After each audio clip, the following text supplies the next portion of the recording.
Okay, I am attempting to validate the files again on Steam for No Man's Sky. Welcome in. This is GGobbie, your graphite goblin, the guy who is still having technical issues with No Man's Sky crashing. This wasn't a problem until very recently, within the past week. But we will attempt to figure it out.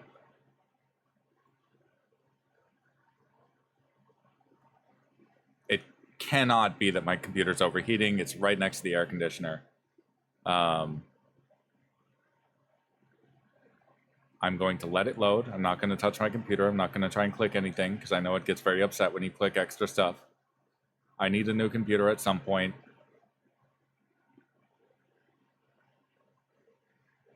Are we okay? Are we okay? Pop out chat.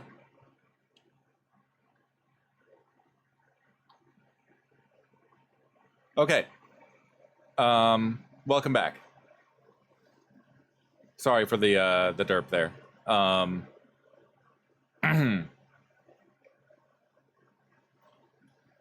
I am going to somewhat quickly do the expedition missions. I didn't even see which one this one is.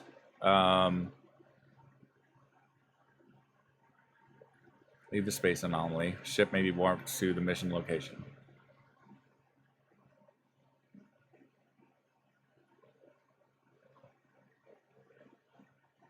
So my plan today isn't actually to focus on the expedition because the expedition is time-gated.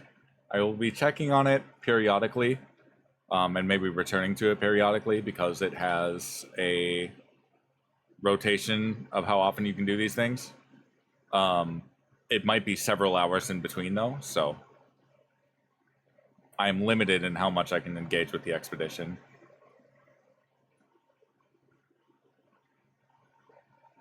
You stuck Artemis on a USB drive? I did the same thing, Baba.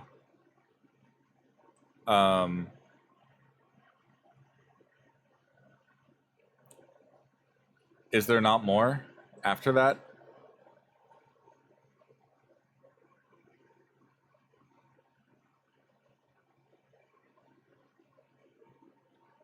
Because you should be meeting Atlas at some point.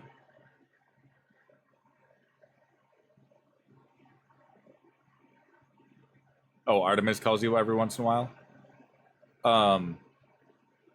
Funny thing about Artemis. Artemis is actually named after a female Greek goddess. However, all of the characters in this game use they, them pronouns.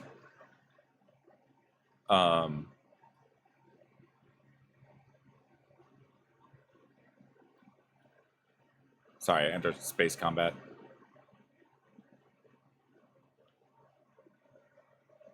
So I find it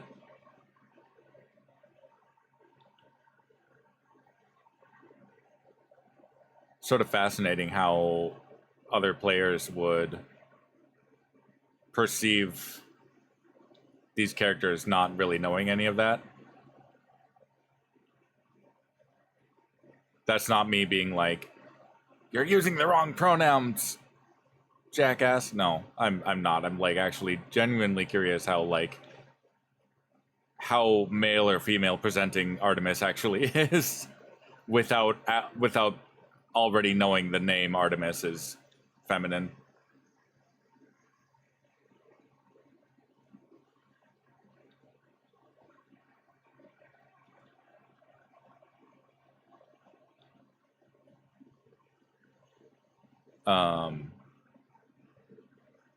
Yeah, Artemis, goddess of the hunt. Was that it? Did I do the thing? Not to sound racist, but all aliens look alike to you. Damn. Call them aliens too. Damn. Oh man. Oh my god, I am on the wrong. Back to No Man's Sky. I'm on the wrong scene. I was playing this whole time. Okay.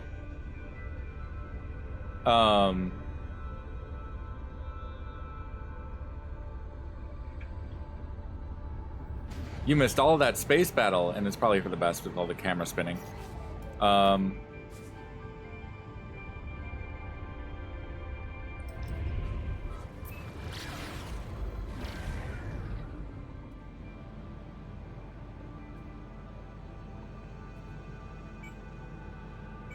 I guess that quest is completed, so I'll go back into the anomaly.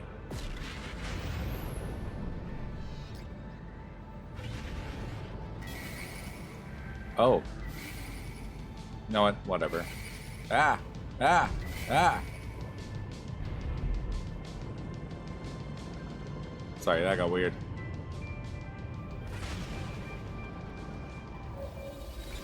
There we go. Get our little Mystery Science Theater entry to the anomaly. Remember that show, Baba?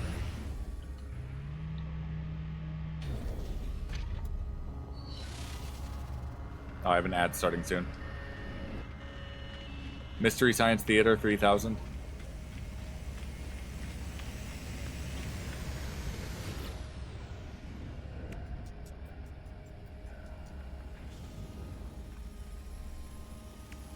Yeah, I love that show. I didn't get to see all that much of it, though. Dottie, welcome back in. I was gonna stream this earlier, but then community event happened, and I'm like, I'm not missing that.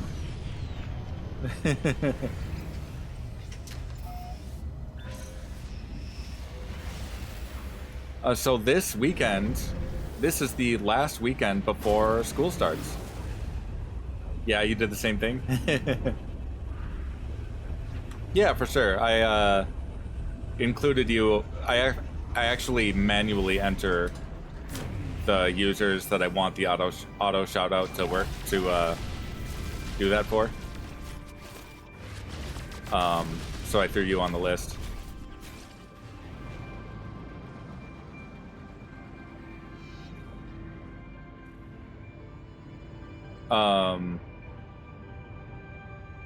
What do I do with... Oh, what do I do that with? I can probably send you the code for it.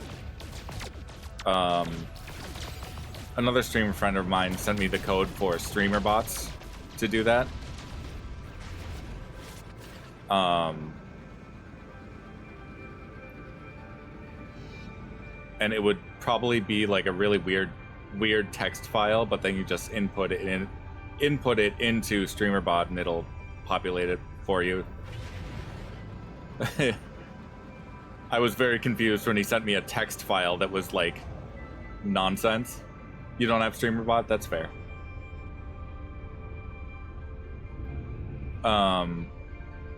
It's one of the things that I've started with. I'm thinking of learning something to replace Stream Elements, just in case Stream Elements gets weird.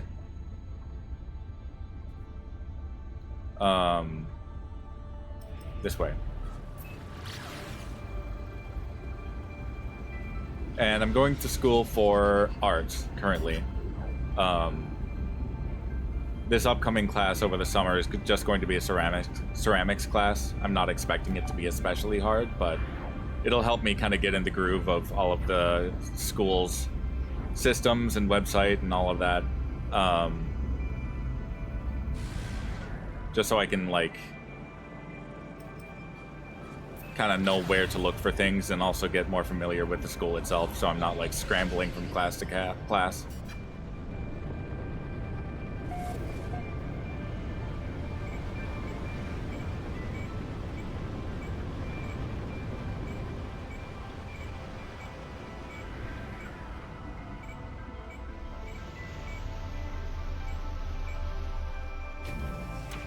What is that? Oh, is that just a tree?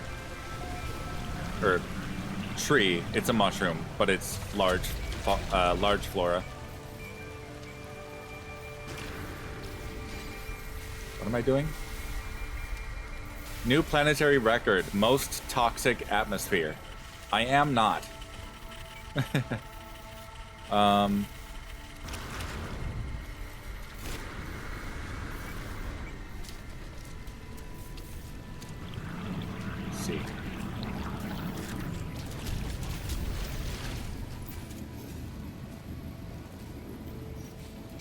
have another tool here.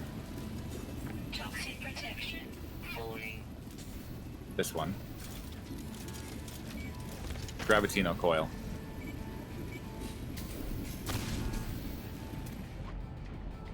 Nope.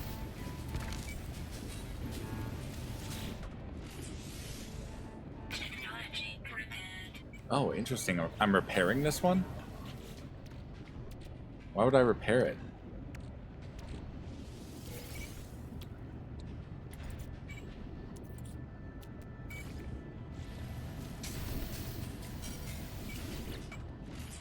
Technology prepared. Alright, I'm switching to keyboard mouse.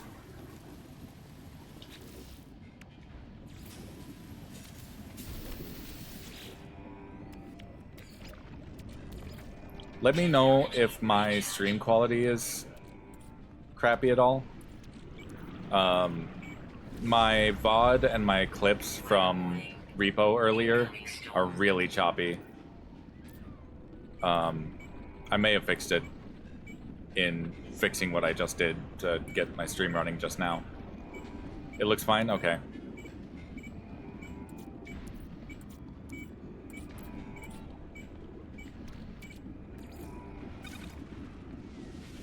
Get some glass. Yeah, I was really disappointed because I had a really good clip. But when I actually looked at it after the event, it was like the frame rate was so bad it was unusable. Like, damn, this isn't good.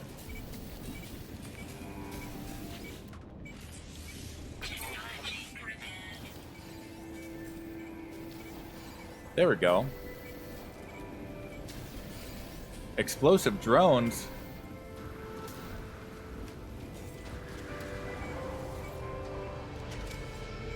It doesn't show I'm dropping any frames? That's good. Of course, the bitrate says it's angry.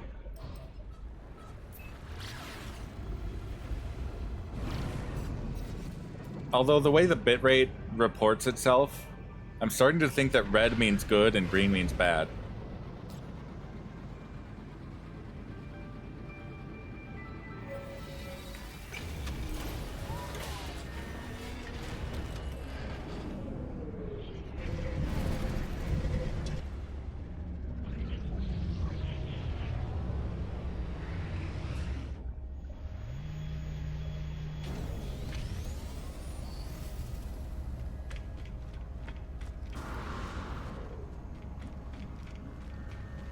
Wouldn't worry until I've dropped frames. That's good.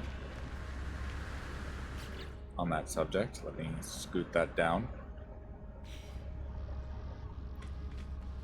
There we go. One more of these, and then I'm going to get into the Colossal Archives. And we'll be doing some lore readings, which I thoroughly enjoy.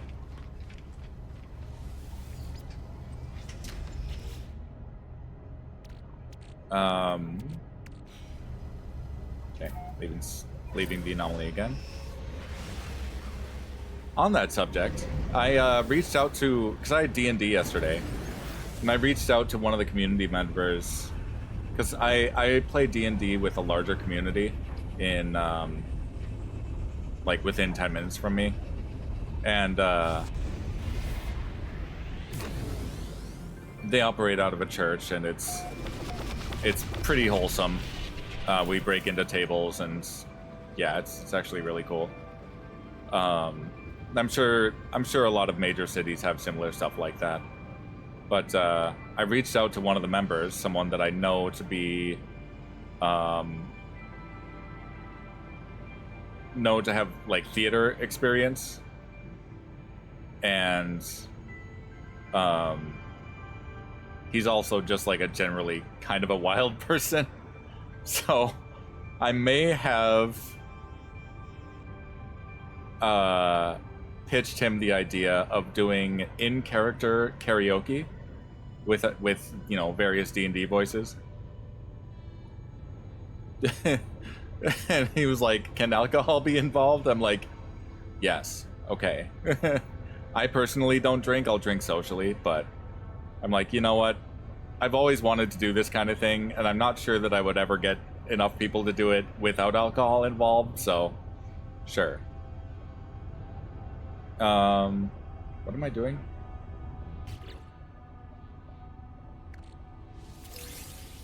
Oh, I have the gold. Yeah, like I'm not a voice actor by any, you know, professional capacity, but I do enjoy the practice.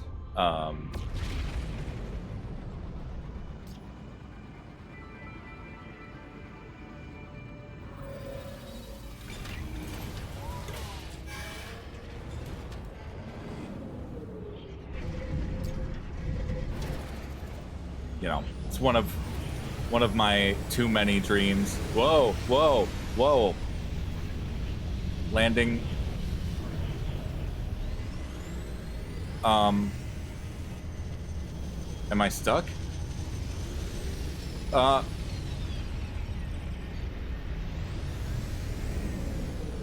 Okay. I guess we're good.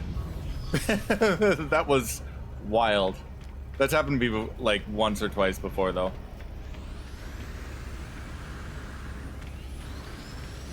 Oh my god. Hold up. So Stephen Joyce. I listen to Stephen Joyce on my weekends. Him and Urban Bohemian, they're great guys. But Stephen was playing Into the Slimy Mines earlier, and I heard that Dwarven accent, that very Scottish Dwarven accent, and I'm like, this is the best thing ever. I might actually get this game. And then the voice actor entered the chat. He's like, hey, I voiced this game. And I'm just like, immediately, like, you are my favorite person. So I dropped him a follow, because apparently he does stream from time to time. I'll have to double check what his username is. But yeah, he did a great job voicing a very, very, very Scottish sounding dwarf. Like as archetypal as you can get.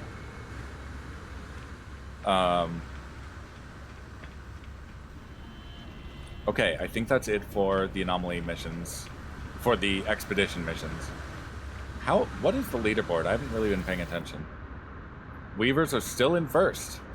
Hell yeah.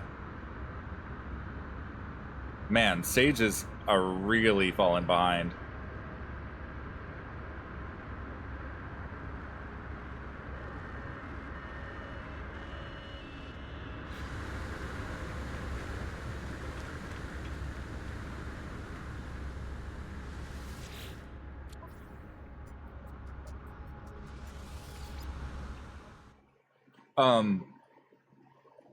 I was listening to a couple of people covering the expedition and like how it starts and the, you know, the various mechanics of it, and basically doing walkthroughs of it.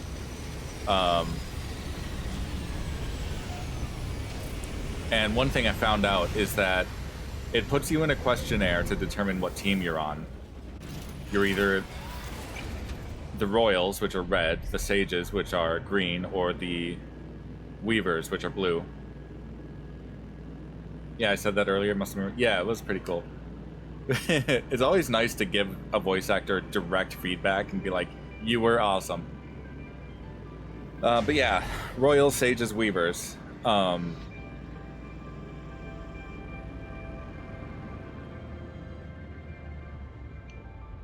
See, you got to put yourself out there. I'm learning that very quickly.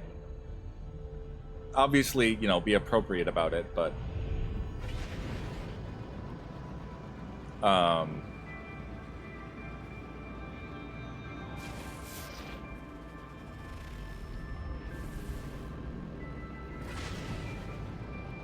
but yeah, there's the questionnaire at the beginning of the expedition, and it behaves as though it's assigning your class, or rather your team, based on your answers.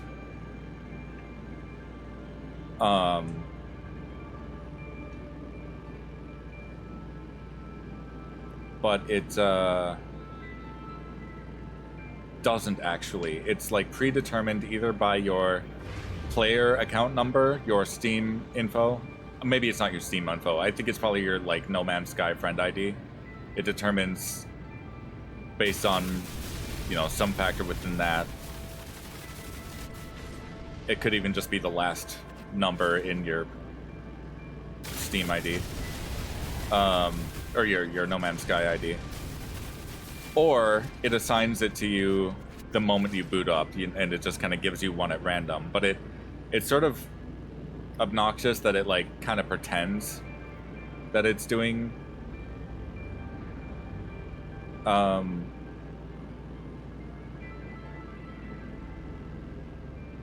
that it's like giving you some agency in what team you land on. Either way, I like the idea of there being a faction thing. Alright, have a good lurk, Dottie. You got Royal, Baba?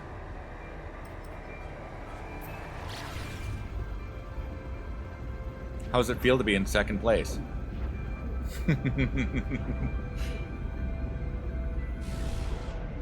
Let's not do that. I'm not even sure what I'm doing. Oh, right, Colossal Archives. Let's go to the space station.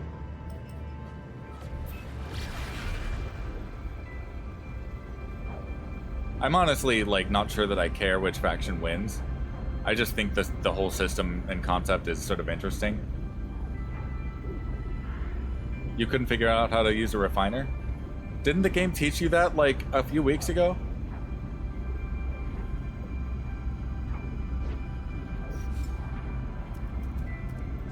Technology recharge.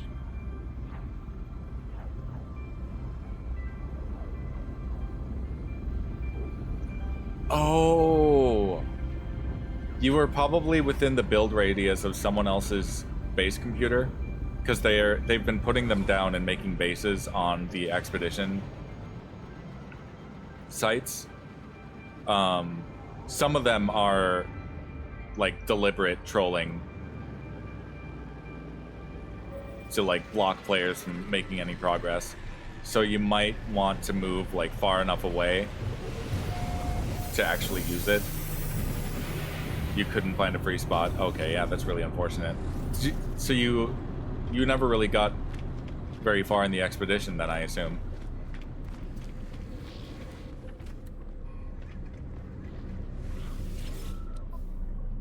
You can actually report those bases and they'll get rid of them if they're like clearly malicious.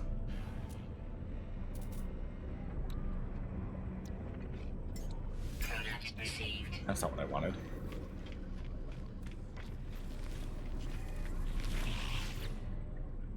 Got tired of running around trying to place it. I think I placed mine right next to my ship. If that's not an option, then I don't know.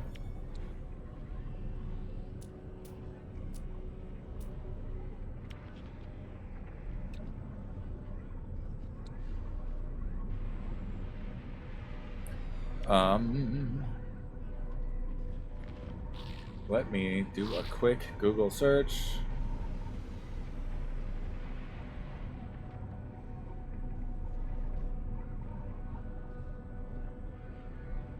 How's No Man's Sky today? I'm actually just starting my stream for No Man's Sky today. I did a community event with the Michael Bryan community, and we ran... Well, first we watched The Room. That was an experience. And then we played some Repo. But, yeah, The Room... The Room is a meme-worthy movie. Oh, man. I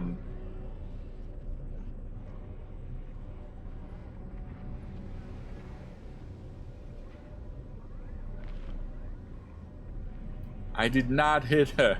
I did not. Oh god.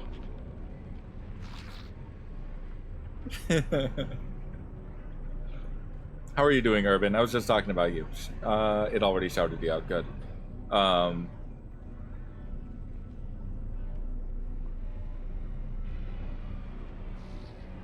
You and Steven are my like weekend mornings before I start streaming. And it's good because it's like nice relaxing like weekend atmosphere. I appreciate you guys for that. You are.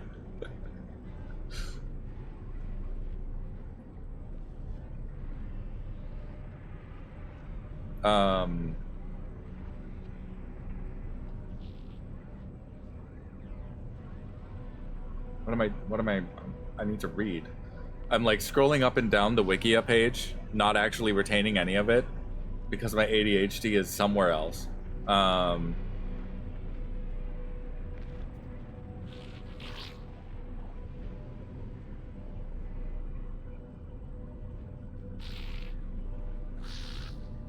Using a planetary chart inhabited outpost. Good. Oh, my friend Sausage is streaming right now. I'm just gonna grab, let's say 20 of these. No free slots in suit inventory. Okay. Don't need that. Units received.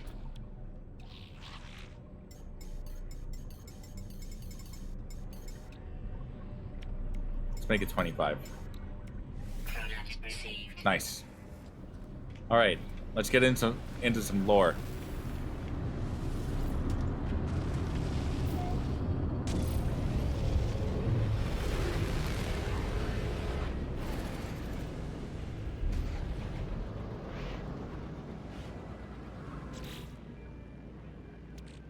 So the planetary charts.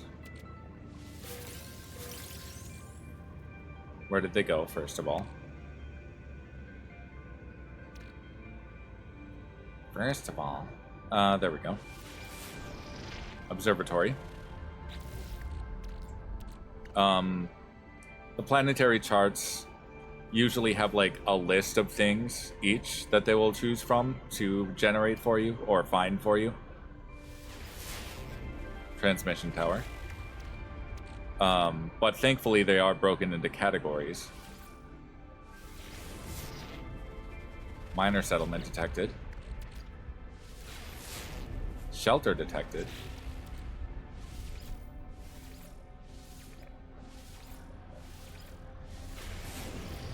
Planetary archive. There we go.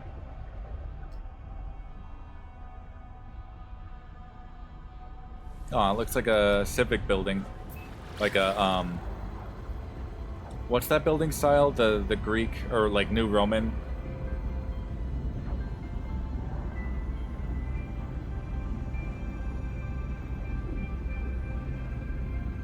I can't remember.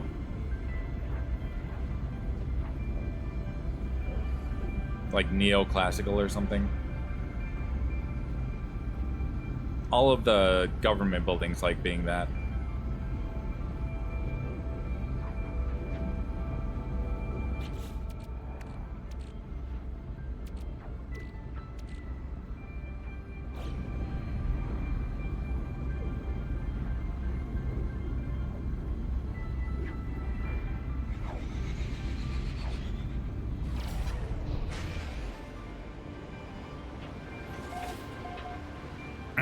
Planet Aken.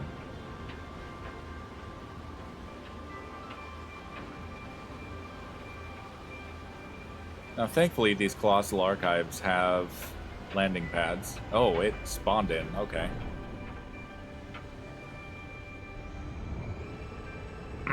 What is that? What is that? Oh, never mind. It's just a Gek hologram.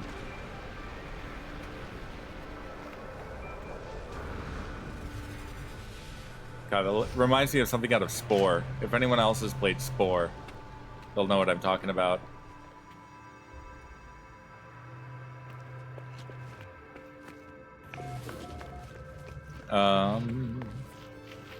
Hold on.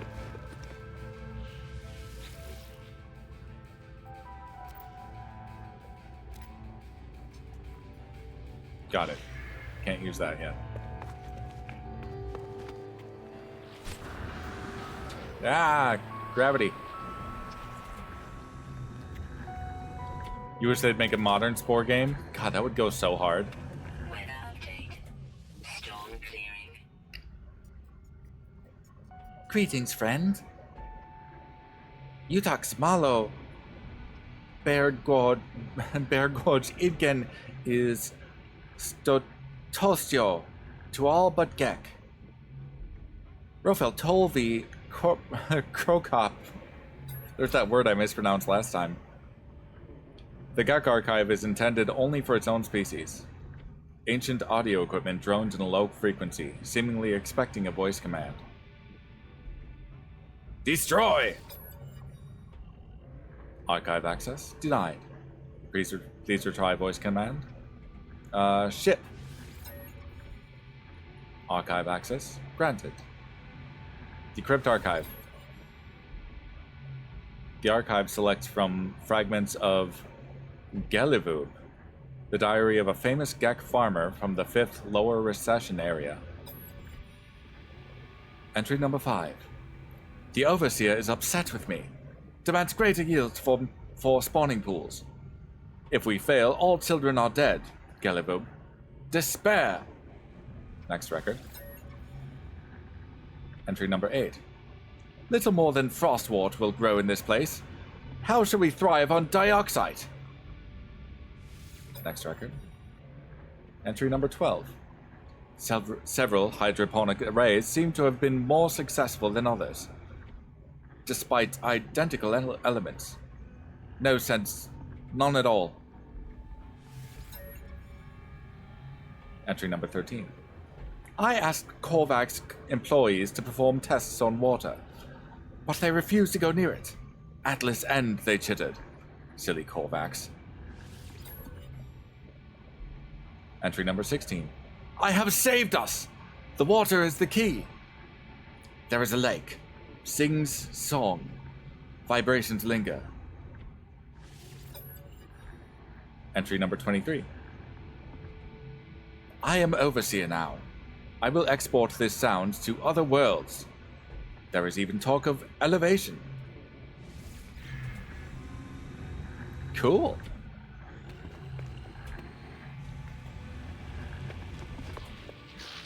Although now I'm like not sure which Gek I was actually voicing there.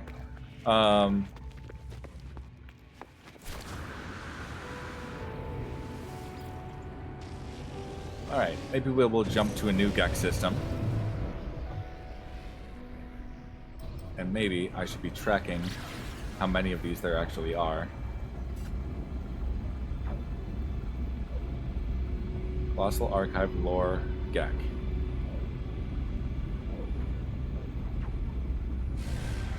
Too far.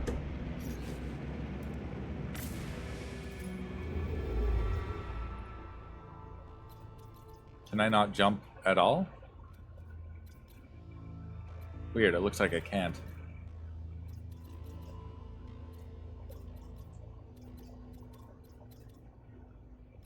There. That's a Gek system.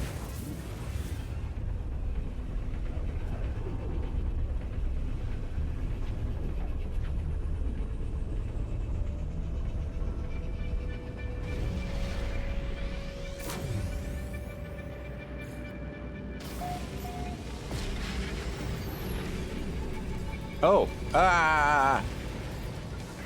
This is what I get for entering a high conflict system. You get it.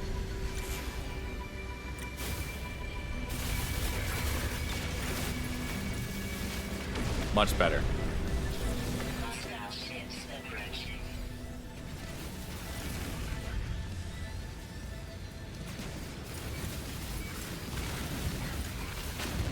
Just melting them.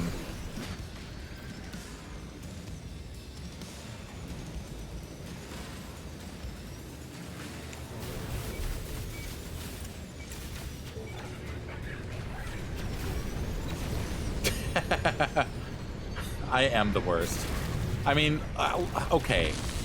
That guy was like fully crashed into whatever ship this is. Where'd he go? Oh, hello.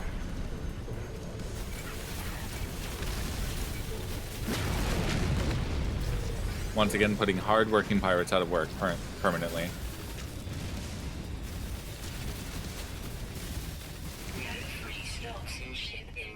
Oh, ship full.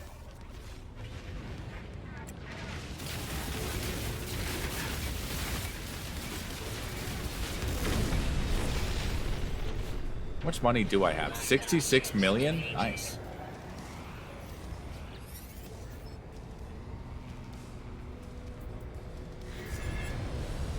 Let us see. Navigational data received.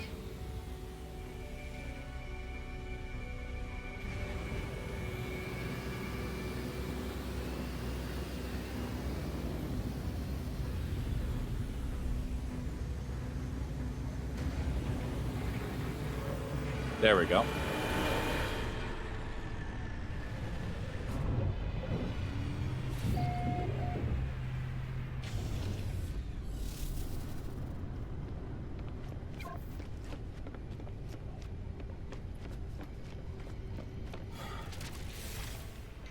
What rank of freighter are you?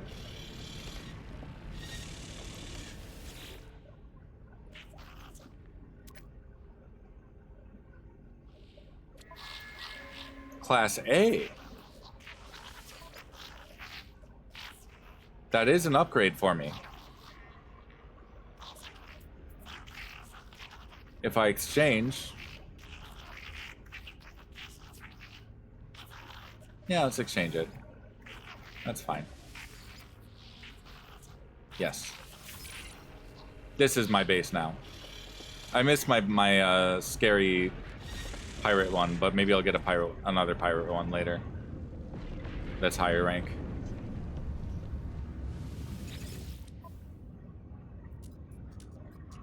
I should probably sell some stuff.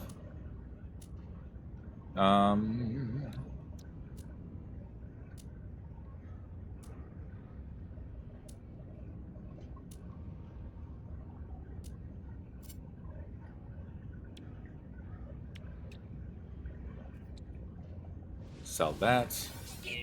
Sell the contraband. Pirate transponders.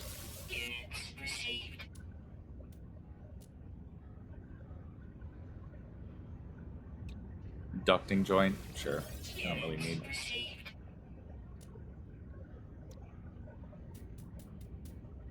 Alright.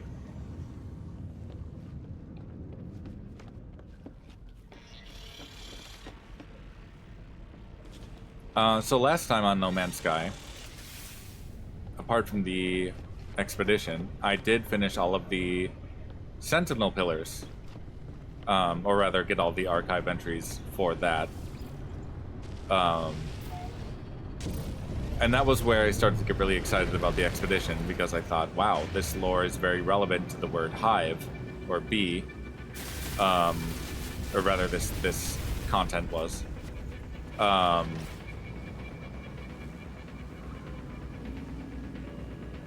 I ended up being maybe slightly wrong on the specific lore, but I do feel vindicated that it did end up being like a very combat-centric update.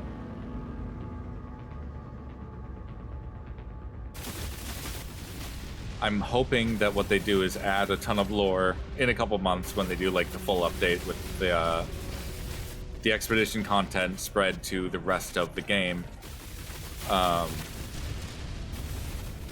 I'm hoping that they add a lot of lore with it. Right, so I was doing not that.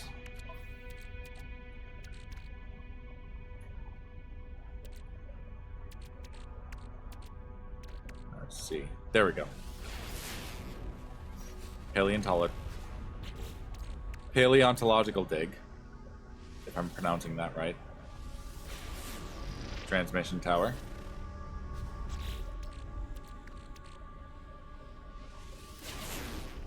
Shelter.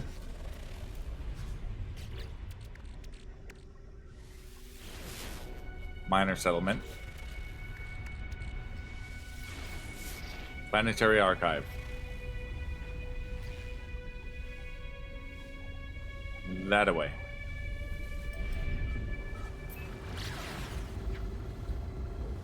But from the Sentinel pillars, we learned that the Sentinels were originally more of an abstract thing. They weren't given form until, like, later on.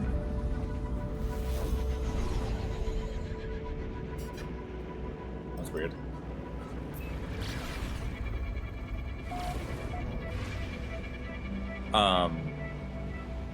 But after they were given form, they developed a close relationship to the Korvax, who worship the Atlas, or did worship the Atlas, and their homeworld, Korvax Prime, was the like one of the bigger sites of their worship. And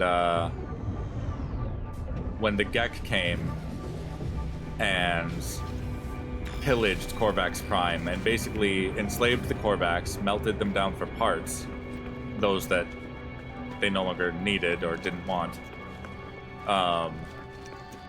and basically used the entire planet for resources to the point where there was nothing left. The Sentinels witnessed that tragedy happen over and over and over and over again as the simulations kept repeating, as the Atlas started to get very fixated on this Trinity. And at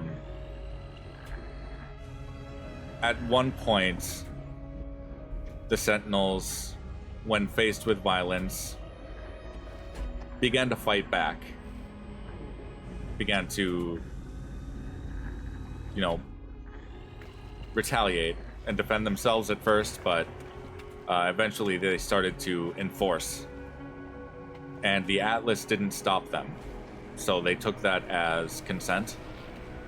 Like, okay, we are going to be the protectors of all life forms and even minerals. We don't want greed and bloodlust and all of that to cause another tragedy like what the Gek did to the Korvax. And so now the Sentinels will respond with hostility anytime you gather resources, anytime you kill a creature, even if it's a biological horror. And I found it very interesting that, like, that was the reason. I thought that there was maybe a different reason, but yeah, the Gek ruined everything.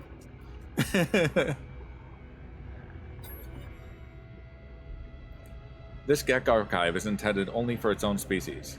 Ancient audio equipment droned in a low frequency, seemingly expecting a voice command. Hey, that's a good word to speak.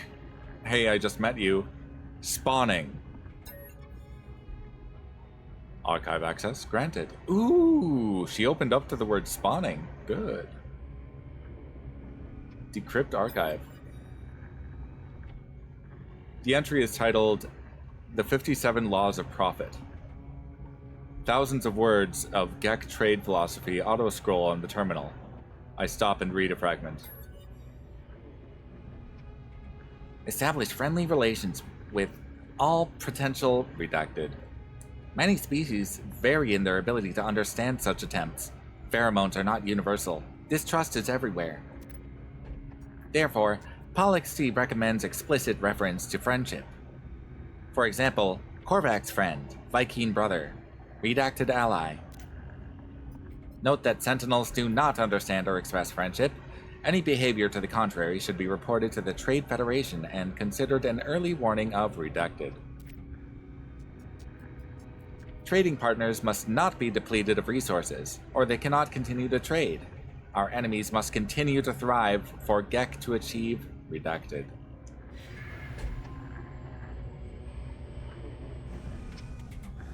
Okay. That was a good one.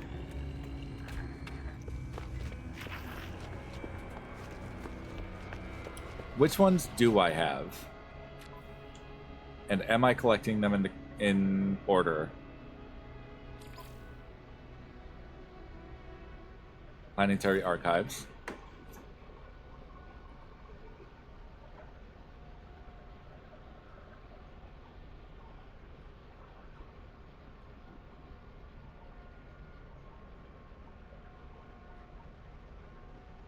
I don't think that there's a set order to these. I think it's random.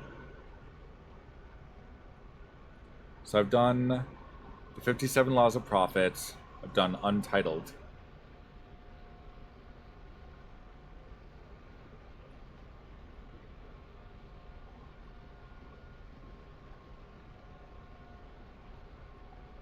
I don't think I did Untitled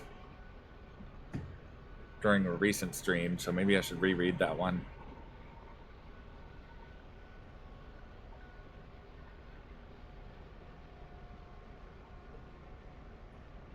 Yeah, I'll reread that one.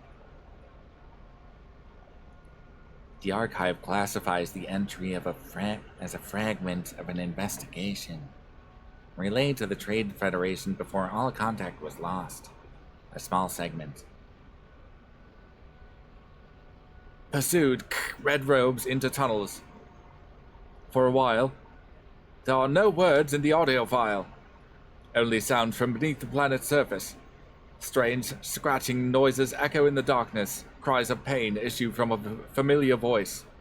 Cultists are captured traveler. Demanded hidden spirit. Denied everything. The final transition is clear and undistorted. Oh, I'm reading that weird. I'm very caffeinated apparently.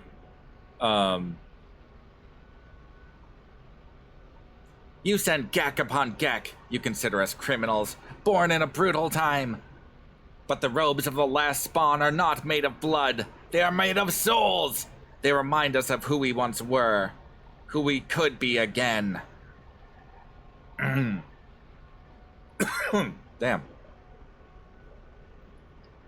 And then the fragments of Geleva we read first. Apparently those are the only 3 that I've done.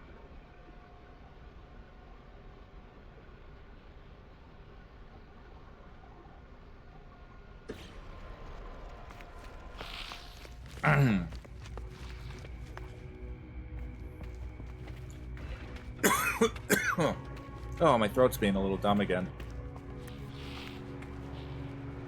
Oh, there's another exotic. Another bee-colored exotic. Too bad I just spent all my money on that freighter.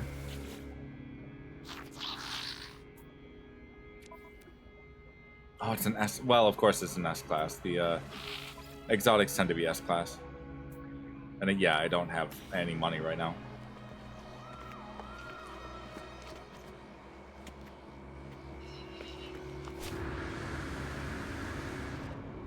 Alright, back into space.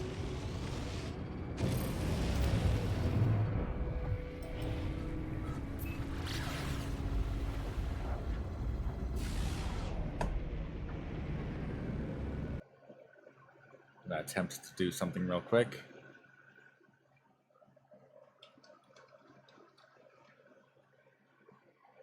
Done. Wanted to update the stream title.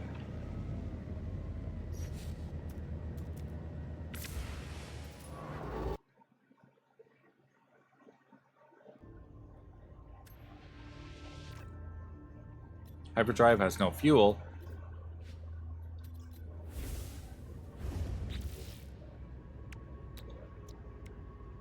Uh-oh.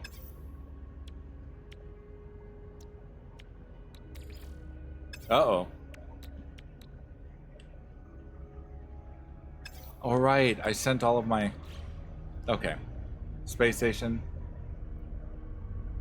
I may need to make a tour of all of my... Or some of my... Well, maybe not. Just throw some indium in here.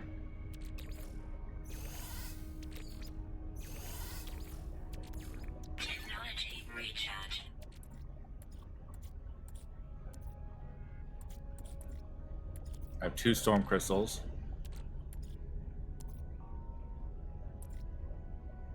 There it is.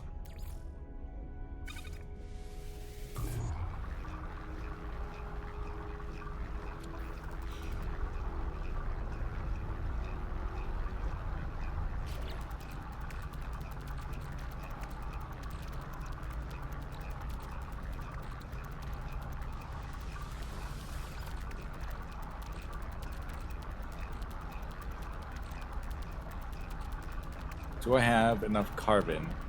Or any carbon? Not really.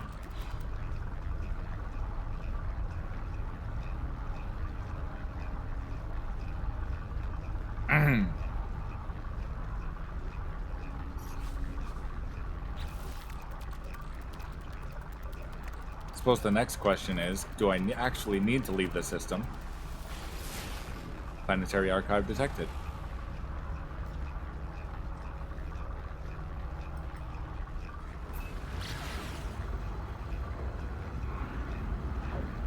Warning. Threat detected.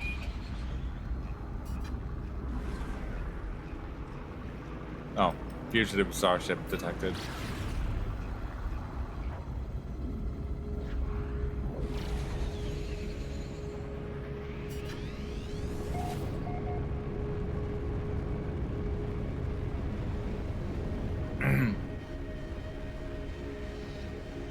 There we go.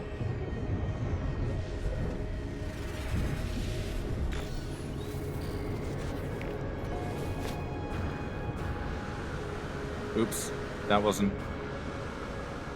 my usual graceful jump across the gap.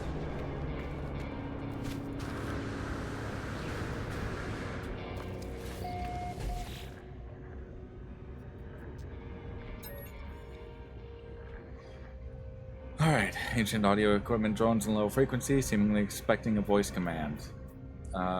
Needs. Archive access denied. Please retry voice command. Warn. Archive access granted. Decrypt. The entry is titled Efficient Processing of Korvax. It appears to have been recovered from an ancient era. I think I caught a snippet of this while I was looking at the different entries, and this one's going to be dark. The treatment of the Korvax entities must be merciful. The universe demands no moral order of us, but that which we choose to impose. Okay, communications. The Korvax shell will be stripped of all contact from its convergence. For 50 cycles, it will be separated from all communication frequencies. All appeals to the false atlas will be punished. The Korvax will be given tools for their own humiliation. Refusal to extract minerals from planets will result in extraction from Korvax themselves. Communication. Oh, I already read communications. Appearance. The Korvax will be given appearance modifications to help them appear flesh. All resistance shall cease. Wow. So that begs the question, what did the Korvax look like before the Gek started tampering with them? And that like fully, I mean, everything that's happened,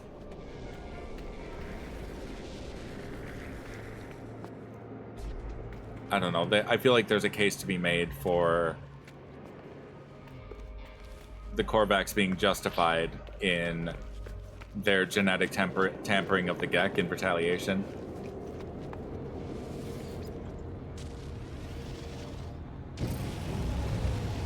Because that does make me wonder if the Korvax are only humanoid because the Gek wanted to demean them in some way. And maybe they had more efficient forms for whatever purpose they wanted. The Korvax being more like scientific and studying type people. They're more of the three, they're like the more peacefully coded. There are Korvax pirates, but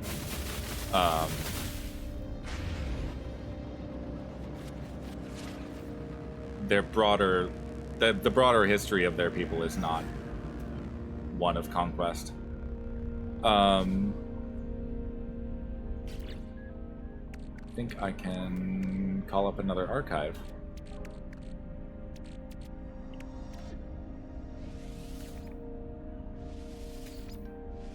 This might be easier than I thought. At some point I'll switch over to Korvax and then Vy'keen.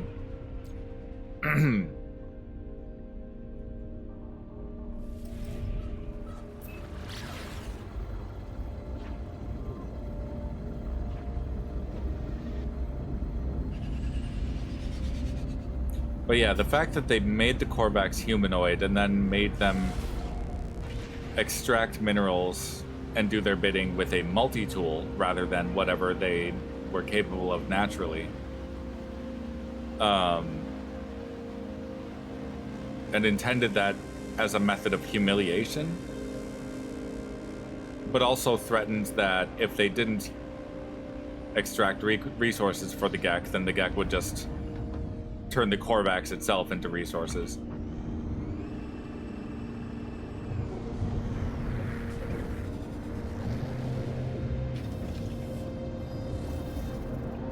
It's grim stuff.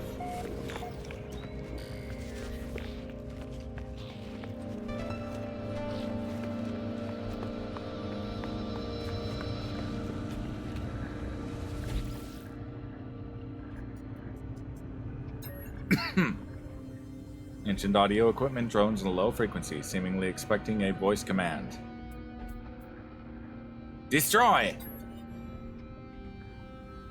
Archive access denied. Please retry voice command. Friend. Archive access granted. Decrypt archive. I read the records of an auction held a century ago on Balaron Secundus. A trade lord had left a vast amount of artworks behind after their death. Their heirs, numbering in the thousands, had liquidated the estate.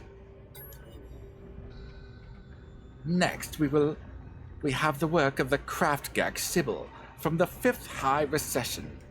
As you can see, pheromones dance among the light spears, and holograms, a synthesis of Gek and Korvax technology. The work depicts two entities at work, trading, worshipping, searching for their place in a strange infinite universe. Despite the recurring elements, the Korvax and the Gek never look at each other, never align. Note how the Gek will often tremble, often shake, even as it succeeds in making a profit, even as its ally continues on in peace. The work is titled Guilt. Do I have a buyer? Ooh. I kind of want to look at that again. I feel like there's something to unpack there.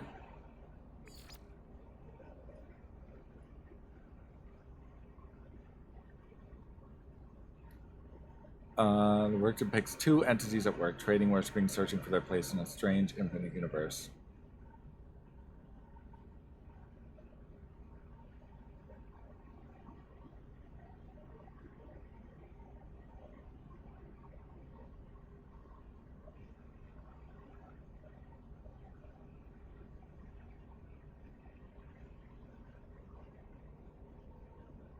Interesting.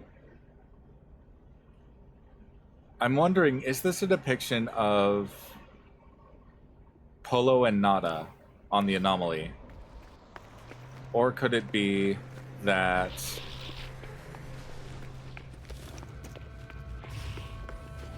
the two figures are representative of the races broadly? Or maybe both?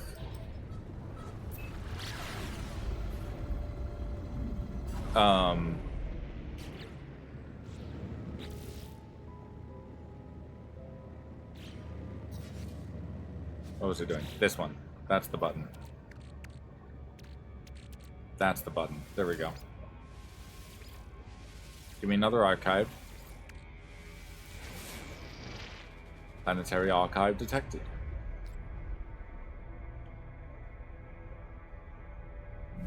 That away.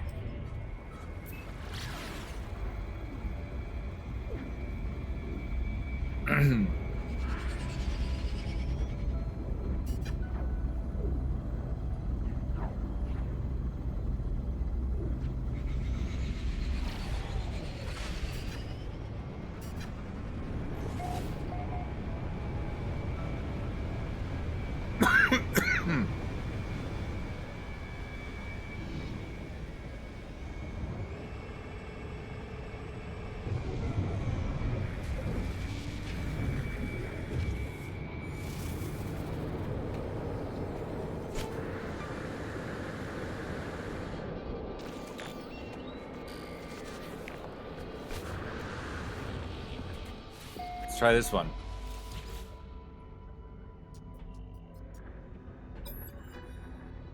Once again, ancient audio equipment drones in a low frequency, seemingly expecting a voice command. Found. Archive access granted. Ah, first try. Nice. Decrypt archive.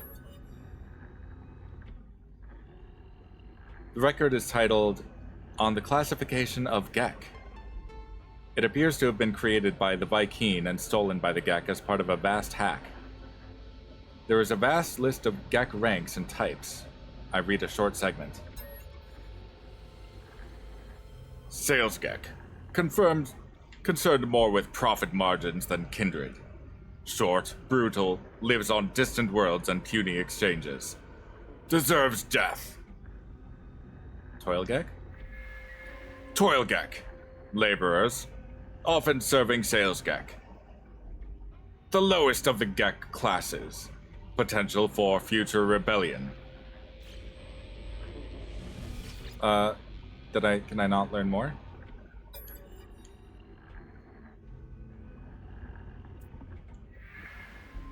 Trade envoy.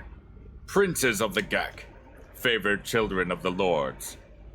Only a few will survive to succeed their parents, often entrusted with the construction of fleets. Recommended targets for indoctrination. Yeah. The Toil Gek are definitely going to unionize at some point.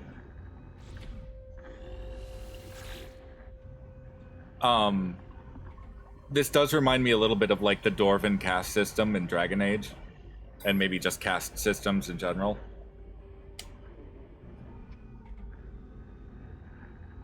And then the final one is Trade Lord.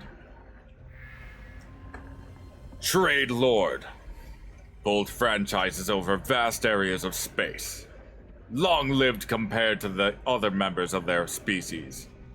Spawning thousands of young. Recommended targets for abduction. Alright, Vy'keen. Bring it.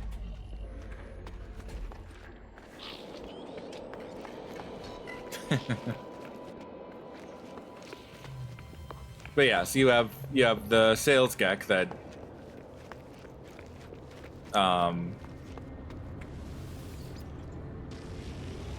the sales Gek sells you the TV. The Toil Gek goes and gets the TV. The trade envoy is the middle management exec within store, and then the trade lord is the CEO.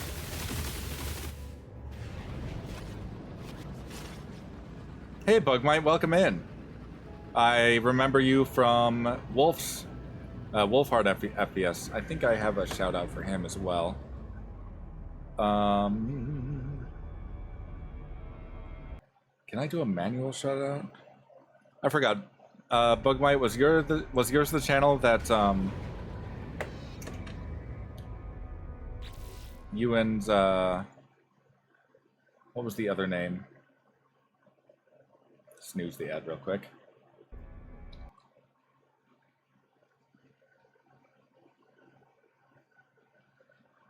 Because there were two of you in Wolf's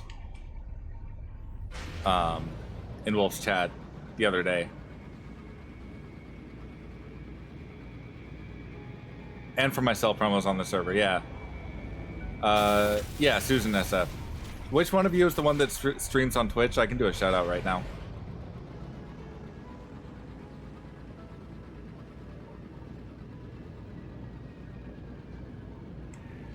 I suppose I could just do both.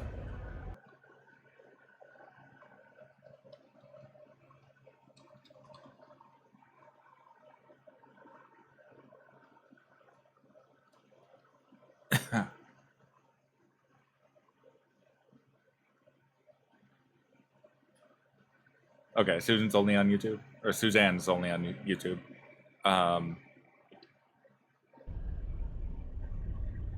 Urban Bohemian helped me set up the auto shout out, but that's I like have to manually add people to the list for it to automatically do that.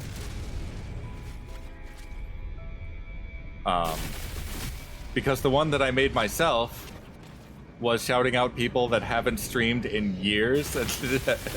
One of my friends was like, "Oh no, my Destiny 2 streams. I don't want to be reminded."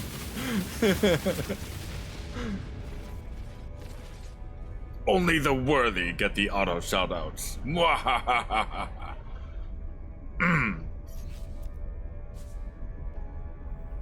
Yes, Viking. But yeah, so I am deep diving into No Man's Sky lore.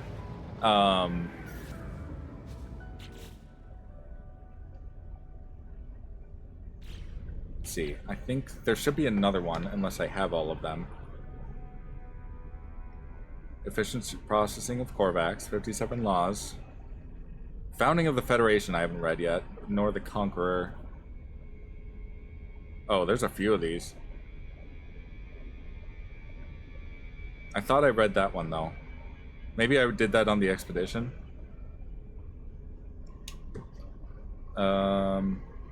I've got a list on my phone that I'm digging through. Oh, there's a lot of these. Wow. I guess, yeah, it's gonna be a very gecky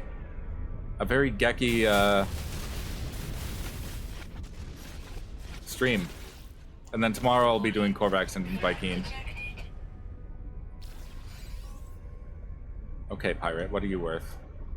Not worth the time.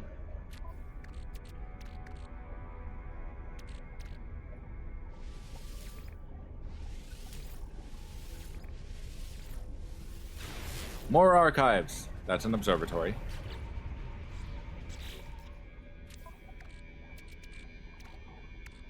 Gekky. I think it would be double K. Gekky.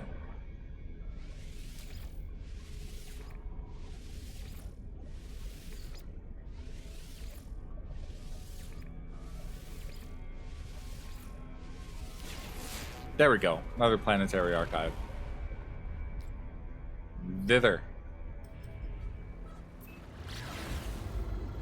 I'll show you in a moment when I land.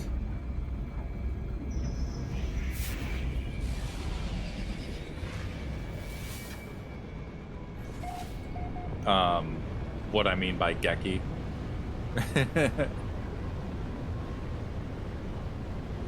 So, the No Man's Sky universe is inhabited by 4 major races. The player character is always the traveler. But the player character can appearance modify to look like one of the other races, but they will still recognize you as a traveler. One of those races is the Gek, and I have myself appearance modified to look like a Gek. But they're the short, little bit goofy looking, more lizardy type things. And they have a long and very brutal history of genocide,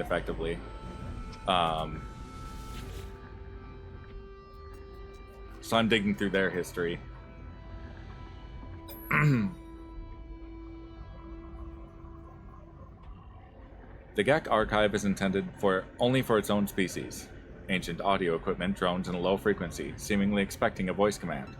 So, like, right here, this archive doesn't recognize me as a GEC. It knows that I'm a traveler. And all of the other characters know that too, regardless of what I look like. And there's a reason for that. And I might end up spoiling it. If you're avoiding spoilers for this game, you might get the big one spoiled. But anyway, there's an ad starting in a moment, so I apologize if you miss any of this. Future GEC. Archive access granted. Got it in one again. Nice. Decrypt archive.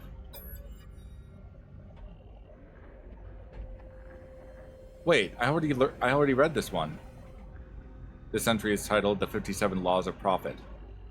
Thousands of words of GEC trade philosophy, autoscroll and terminal. I stop and read a fragment. Yeah, I did read this one already.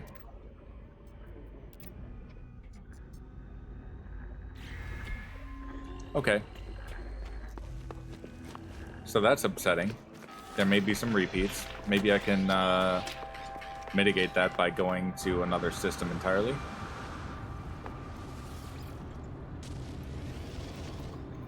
Wait. Before I do that, I need hyperdrive fuel. Is there a galactic trade terminal? Yes.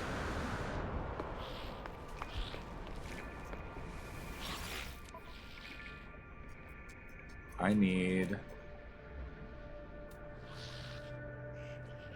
Add time. Okay.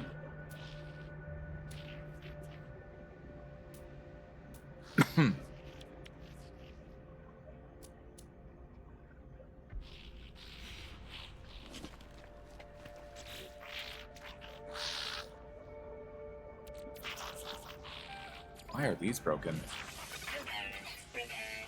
That was short. The ad was short?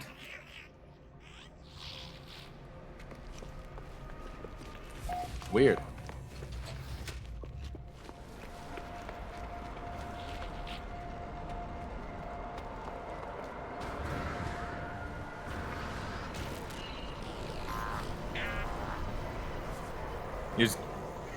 I wonder if you got like a pre-roll ad and then it'd only give you a 15-seconder.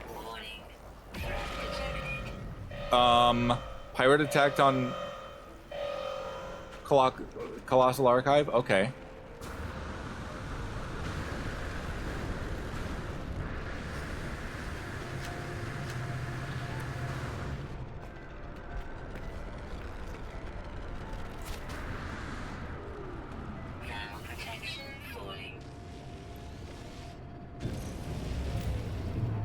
Alright. Not that I need to rescue this archive, but in the interest of entertainment.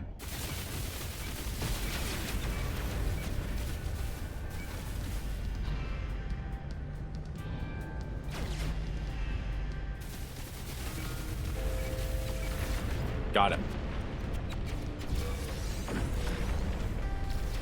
One more.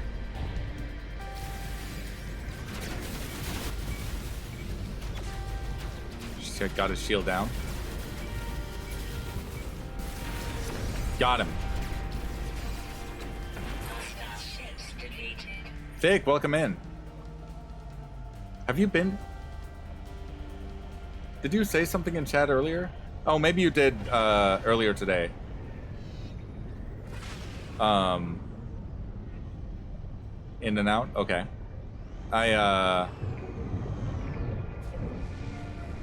Yeah, I was like, wait, you didn't get like the highlighty first words for today box, so I'm wondering if maybe it's counting this as like part of the same stream as the one earlier.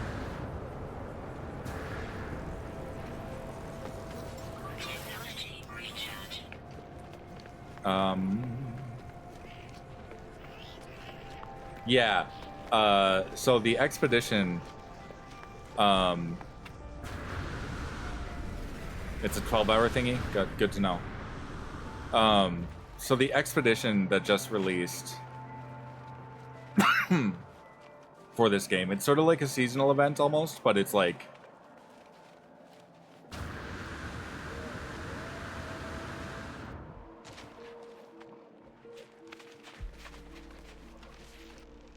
Oh. I think I have a first words reset, Herb, from when I, Urban Herb. From when I tried making my own shout-out thingy, so...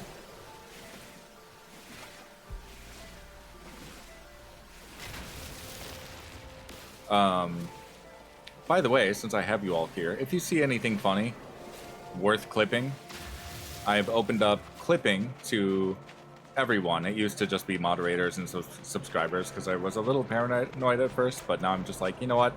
I'm getting no clips, so...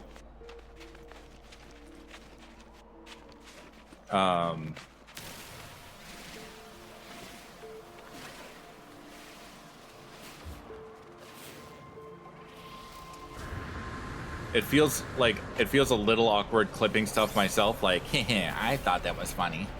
But, yeah.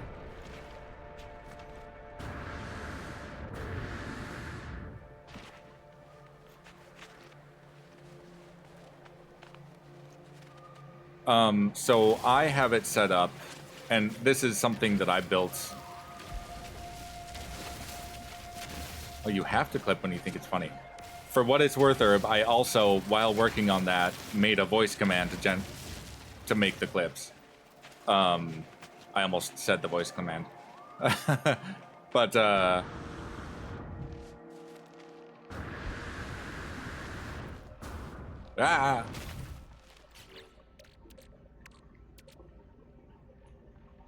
Let's see. Gotta get rid of some of this stuff. Ship's too far away. I don't need chlorine right now.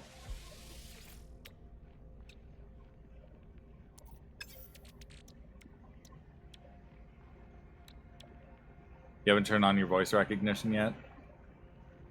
You need a suitable campy word for your activation phrase? Yeah.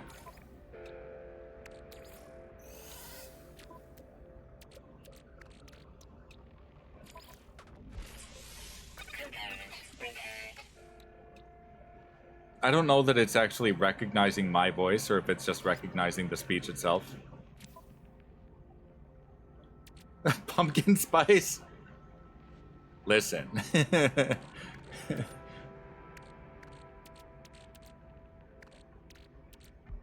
I feel like Herb has more specific coffee to refer to than pumpkin spice.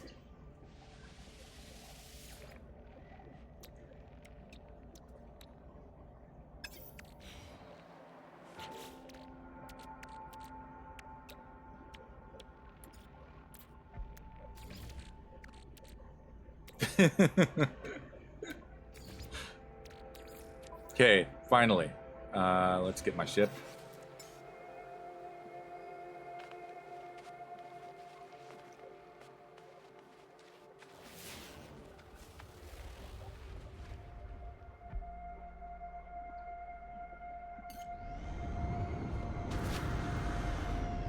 I feel like I usually pop into your channel. Like, at earliest, I wake up right as your coffee segment is ending. So I don't get to see too much of that, but I think it's cool. It's, again, good for the morning chill vibes.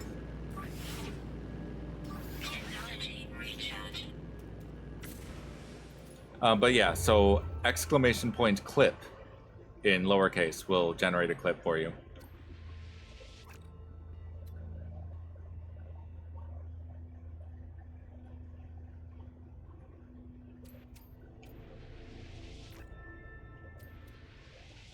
Why are these lines all dotted?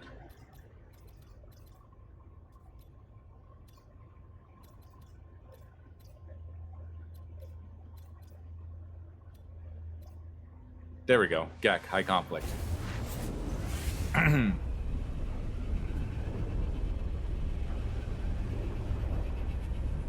What was I saying? Oh yeah, the expedition.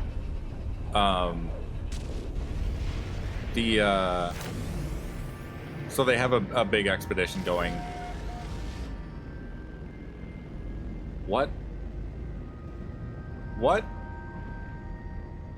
Is this a purple system? This might be a purple system. Maybe that's why there's a weird cloud going. Anyway, there's a basically a community-wide event that will it's going for a couple of months, really. I think I heard something like the next 50-something days. And it is all seeming to lead up to a big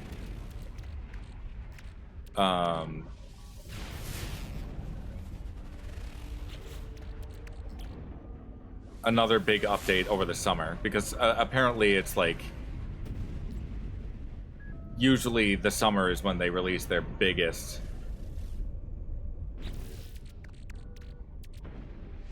update, like a surprise culmination event. Yeah, they've released new content, but it's only accessible through the expedition, and we have the hive of glass that has spawned in a few solar systems. We can't actually kill the hive itself, because that would probably break whatever story that they're building up to. But this is all leading up to August, and apparently August 9th, which is the day after my birthday, August 8th.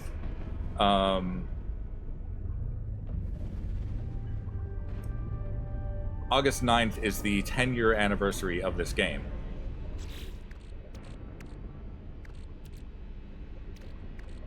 And a lot of us are expecting big stuff at or around that date. Another hope that we're really eager to find out more about is the following game from Hello Games called Light No Fire. I know Michael Bryan's really excited for that. I'm excited for it too. I'm having as much experience with this game as I do. I am tempering my expectations a little bit, but I am very hopeful that it's like as good, if not better, and much more polished, and they'll code it in advance to avoid a lot of the pitfalls that this one does, because with a small team, it would be very hard for them to like undo and redo a lot of the early code. So there are a lot of bugs that are kind of still left in.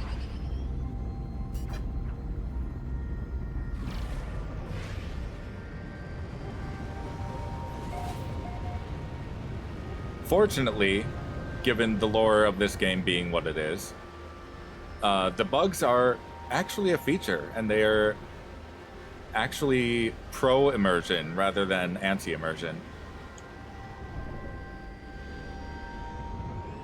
For the most part.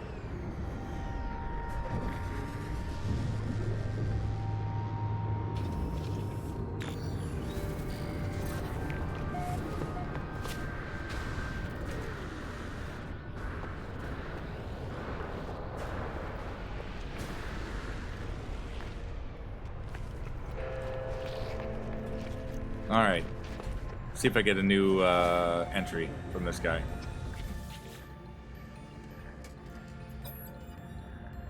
Ancient audio equipment drones in a low frequency, seemingly expecting a voice command. Despair! Archive access granted. This is the third time in a row that I've actually gotten it on the first try. I probably will be still alive in the next half hour. Yeah, welcome back anytime, Bugmite. Decrypt archive. The interface seeps memory smells, flooding the room with a delicate scent. It tries to fill my mind with visions of places that never were, never could be. The imprint of an individual Gek lingers in the interface. They must have spent years here, constantly wiping their own memory in order to experience fictional lives. Their simulated fantasies are still available. I actually did read this one already, but I'll read it again. Family. The pheromones project another mind into my own. I return to youth. My sibling and I play beside the spawning pool. The pool is the whole world. I am innocent to trade, to units, to the insatiable hunger. Here we will stay forever.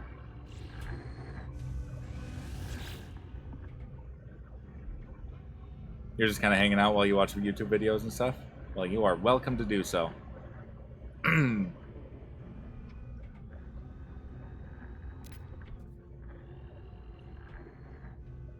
Friendship. The pheromones are overwhelming. I enter another life. I have met the Korvax in secret. I hand them the forbidden item. The synthetic lifeform hesitates, unsure. Then they leave. I hope they will remember me. This is the path I would have chosen. Should have chosen.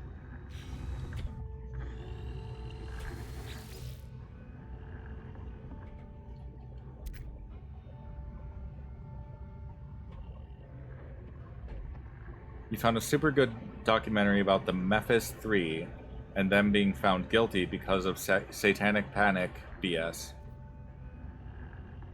Who were the Memphis? Or do you mean Memphis? Or is it I don't know anything about this, so I'm curious.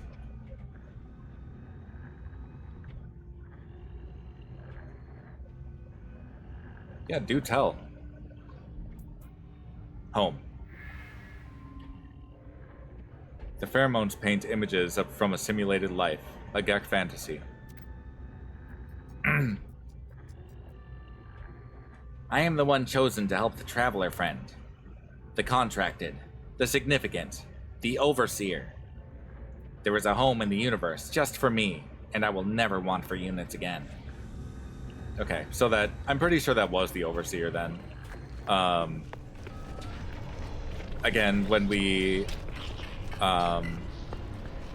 somewhere in the Artemis quest line, we recruit a Gek to oversee the construction of our base. Oh, this is a purple planet, all right. Look at your boots. Herb, are you seeing this thing? Yes, queen. Oh, it wasn't just boots. I thought it was boots.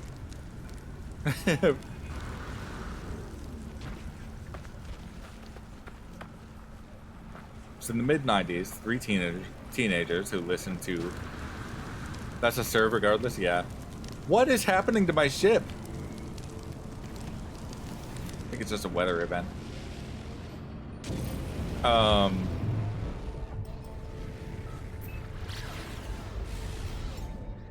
Technology recharge. It was in the mid-90s. 90s. 3 teenagers who listened to heavy metal like Metallica were accused of killing 3 young kids. When they couldn't possibly have done the crime. One of the accused had low IQ and mental disabilities, and they feed him a confession. And because they fucked the investigation so hard, we might never find out who actually did it. We only know those 3 couldn't have. Yeah, that sounds about right.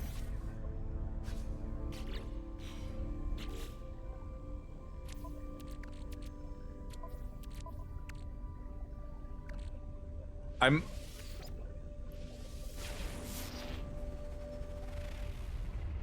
Not to get overly political, but I'm sort of wondering if, like, the Luigi Mangione situation is going to be very similar, that they're going to find him not guilty because they bungled it so hard. And, like, whether he did it or not, we'll never actually know.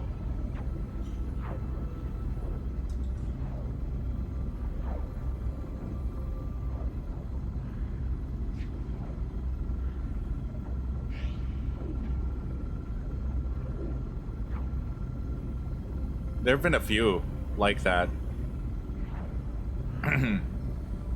Oh, so similar thing from the same time, Warning. Threat detected. you know, roughly the same time area.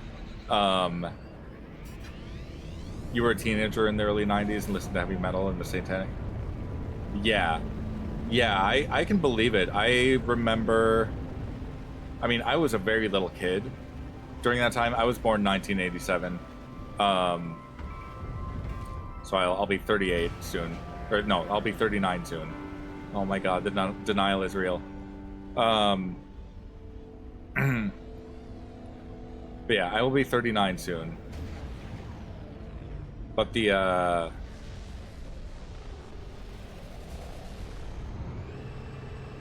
remember having a friend who was not allowed to have an action figure that was it Mystic Knights, I think, or it was something in that vein of like knockoff Super Sentai type stuff, like Power Ranger type stuff. But this action figure was very like fiery, but it was clearly like fiery armor and not like a devil. But my friend's dad decided he couldn't have that because he thought it was the devil. Yeah, something like that, or like blast from the past type thing. It looked really cool. I never actually got to watch it. But yeah, it was something like, you know, the knights had their elemental attributes and stuff.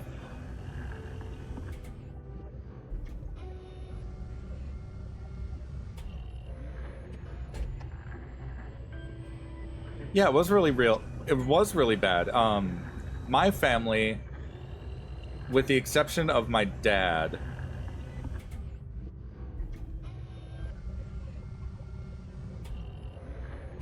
my mom's side of the family was all atheist, like at most agnostic, but like pretty solidly anti-religion. I'm myself like atheist leaning agnostic, in the sense that like not enough information, not enough data, but I'm not going to like bend over backwards and worship or anything. I'm not going to go to church. I'm not going to do any of that.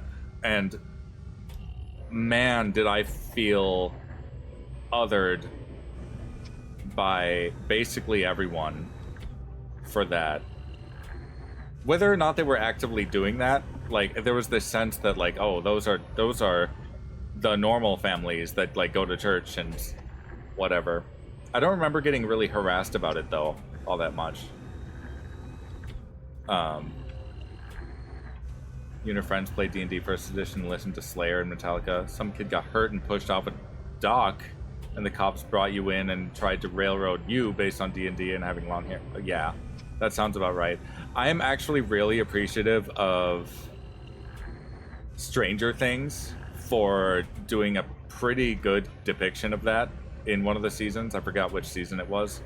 It was like season 3, I think. 3 or 4. Mom luckily was with you at the time of the crime and went in with you and tore those detectives a new asshole. Good. Good.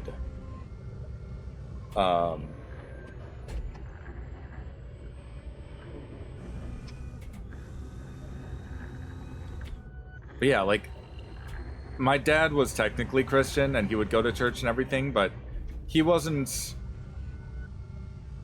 heavy-handed about it, and he loved a lot of the like counterculture stuff as well. He liked listening to Ozzy. He liked listening to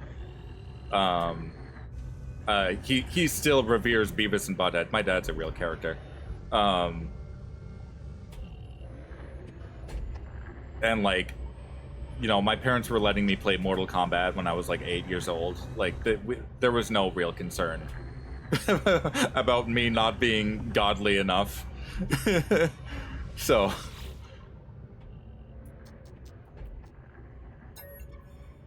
I feel like the 90s was when that shift was really starting to happen, where you started to see more parents that were like that. Um,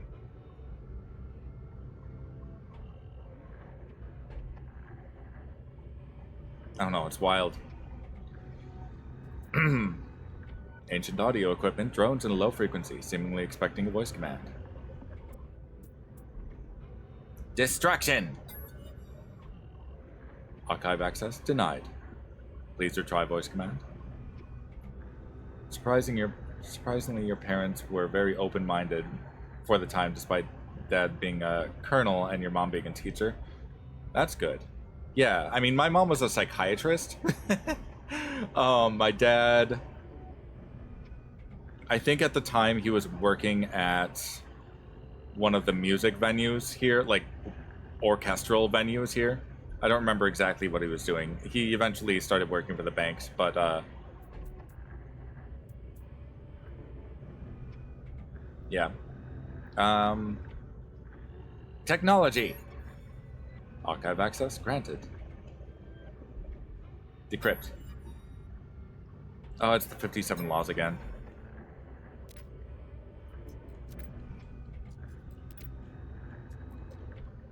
Leave. I know I don't have all these entries, it's just giving me some repeats.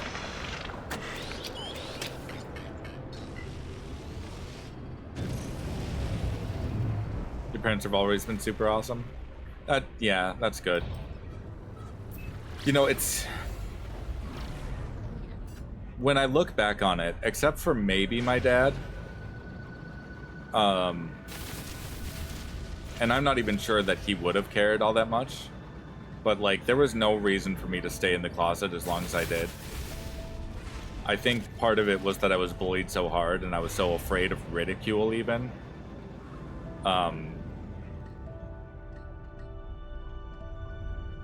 Like I wasn't so concerned about my family as I was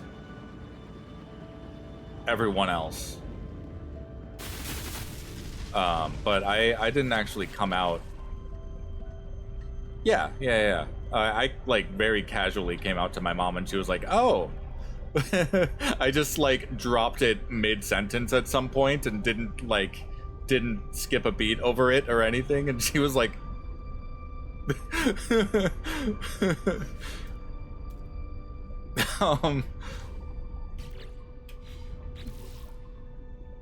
B groceries, okay. But yeah, I didn't actually come out of the closet until I was 27.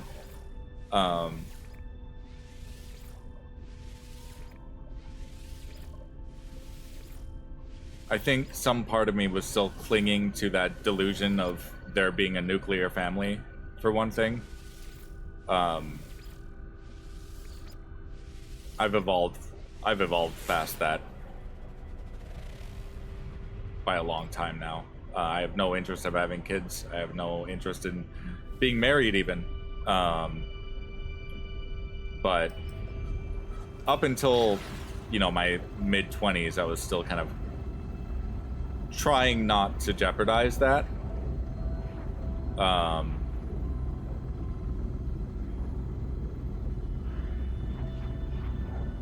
it's unfortunate that our culture kept pointing people in that direction and kept promoting that as the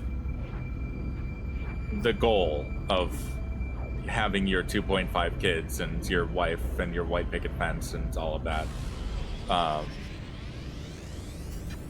I think there was so much abnormal about my life that like I wanted normalcy to the point where I was denying myself actual happiness and success because I was so afraid of putting the secret at risk.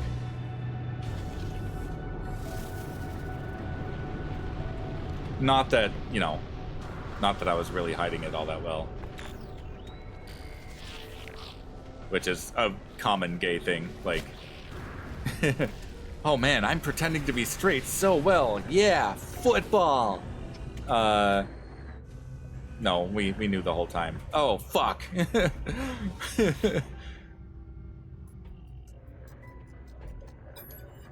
Alright, expecting a voice command. Try traders. Archive access granted. Another first try. Getting lucky. Oh, it's the auction again.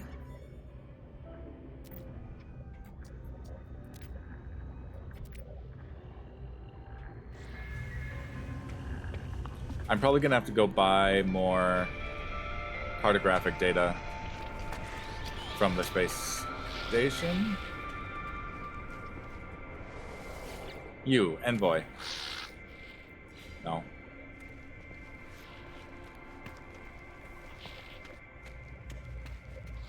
What about you? Technology merchant.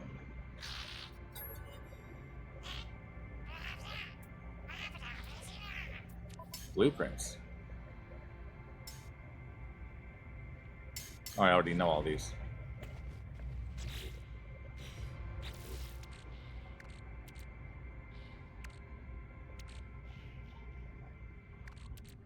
I should empty these out.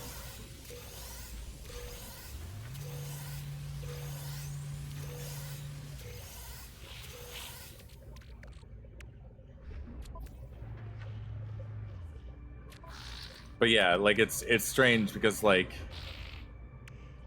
my whole family had already shown numerous times that they would have been accepting if I had turned out to be gay.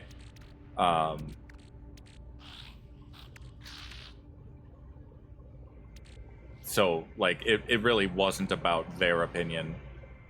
I really wasn't worried about staying in the closet for their sake. It was more everyone else. And also, like, I was worried that if I did tell them, not that they would be judgmental about it, but that they would out me in one way or another, and I didn't want that. So I didn't talk about it with anyone until I turned 27.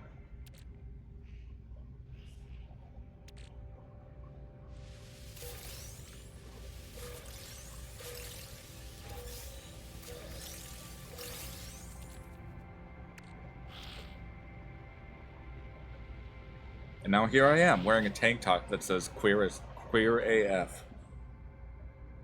With a Pride logo on it. Speaking of, Pride Month starts Monday. Happy Pride, everyone.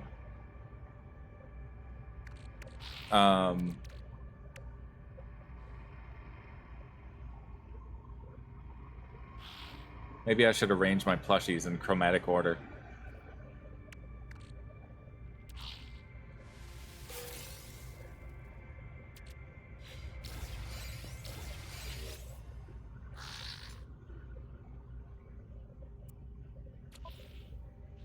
Oh, I can't sell to this guy? Rude. Local information repository? Oh, I should have been reading that. Let's see. Welcome, visitor friends, to this local information repository for planet Ruin K7. Ruin K7 historical databanks indicate several local sites of GAC cultural significance. Directions are available. Dispense planetary chart? Sure. Analyzing topography. Triangulating coordinates. Printing. Complete. What did that get me?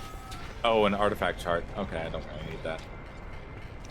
And let's go to the space station then.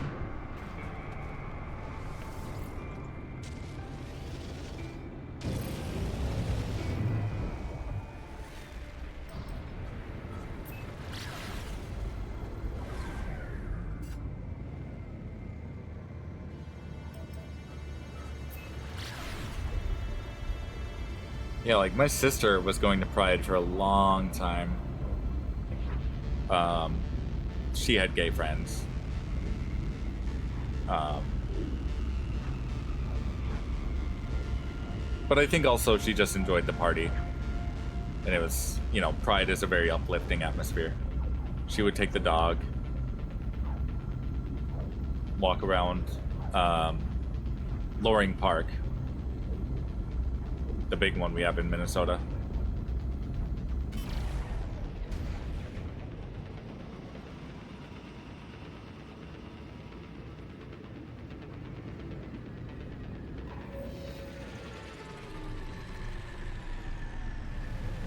I have friends that have asked me to move out of state, and I'm just like, why would I leave Minnesota?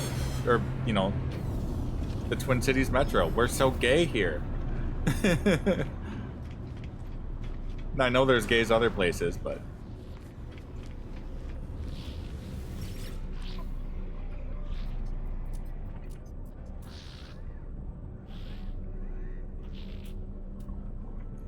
Let's see.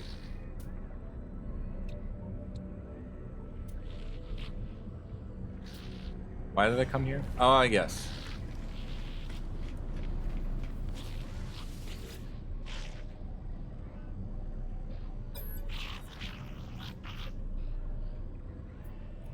Exchange for specific charts.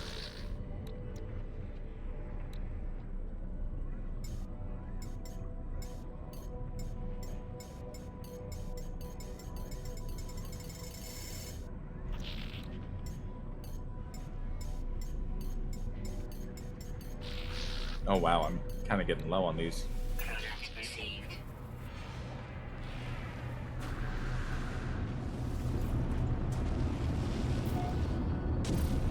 I may need to just like go exploring for a while and get a bunch of navigation data. I should be visiting all of those spots, but meh.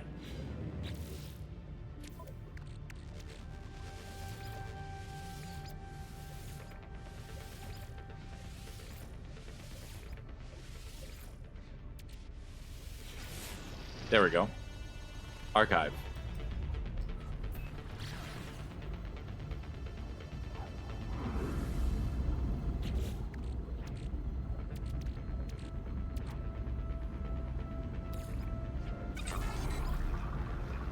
Oh, neat. I can just gather silver that way. I think I can do that with Hurox as well.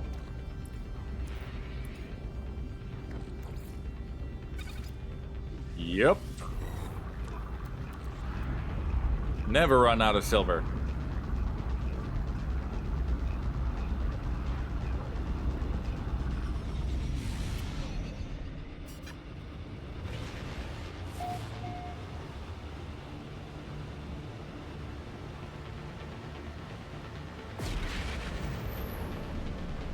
That's very purple.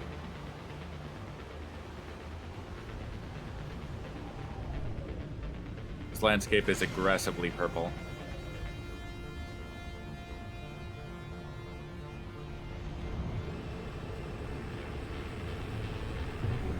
Especially considering it's not hue locked like some of the planets are. Get a look at... Oh, it is a purple star system. That checks out.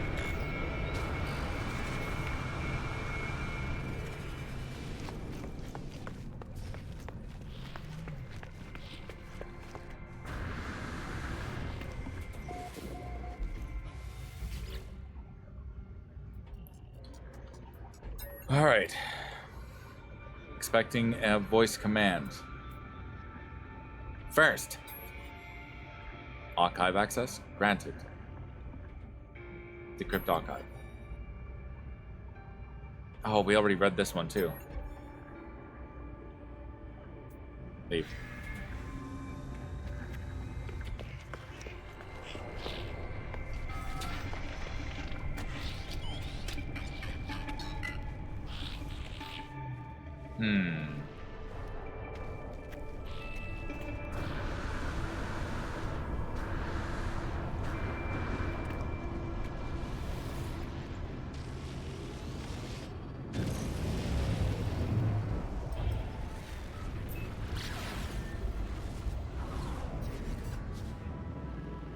Technology recharge. Let's see. Planetary chart.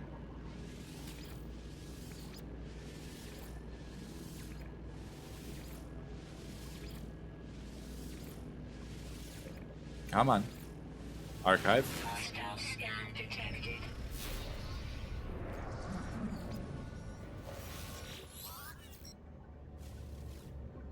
Welcome back. I'm under attack.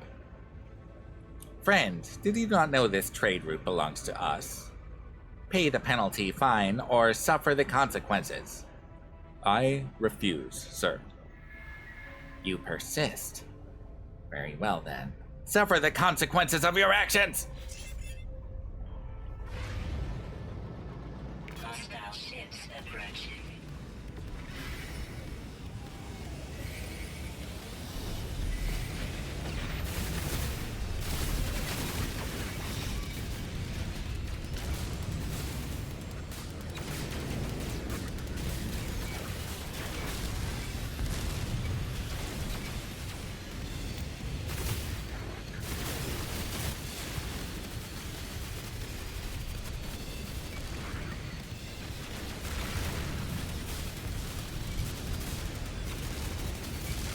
Why am I missing him so bad?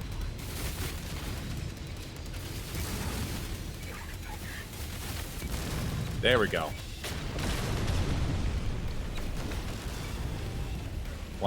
Two more?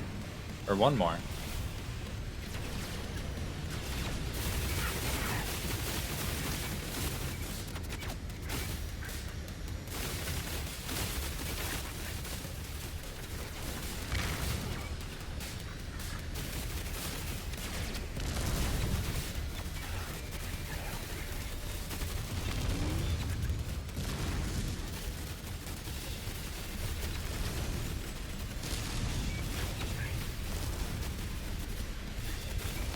Got him.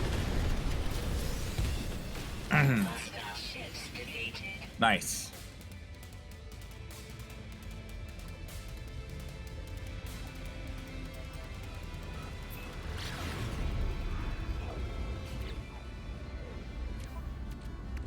Let's see.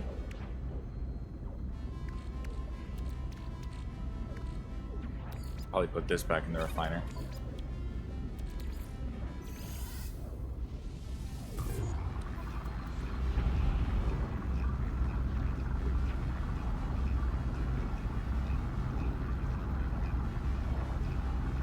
I've been on this planet before. I hope that I'm like curious if it's just putting me back in the same archives over and over again.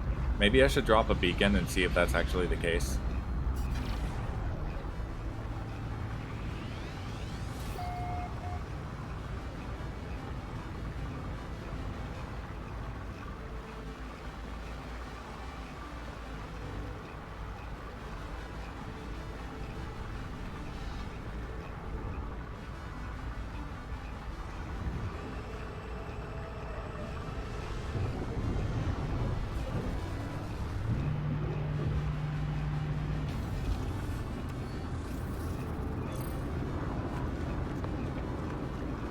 All right.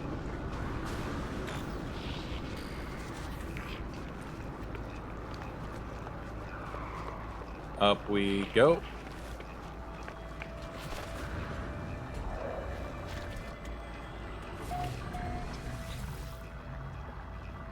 We gonna be different this time? Spawn. Granted. Decrypt archive. Here we go, new one. The entry is titled The Founding of the Federation. The archive classifies it as historical analysis. I read a small segment.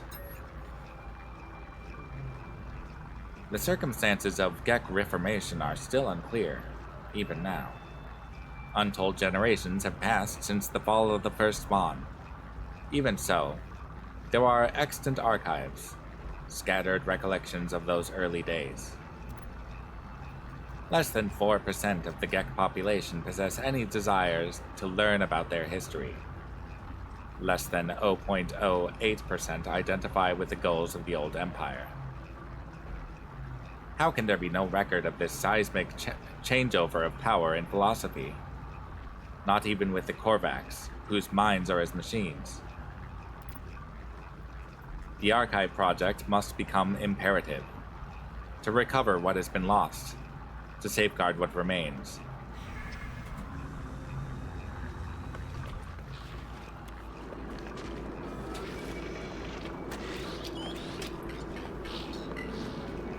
That's an interesting one, the way it's been delivered, because it's almost acting as though it doesn't want to spoil the something that you learned during the Artemis storyline, but you probably won't be doing these until after the Artemis storyline anyway. You have access to these before finishing that, but you probably won't go out of your way for them because the Artemis storyline is actually actively directing you to finish it, whereas this is more side content, like highly optional side content. So it's sort of interesting that it's acting like you don't know already.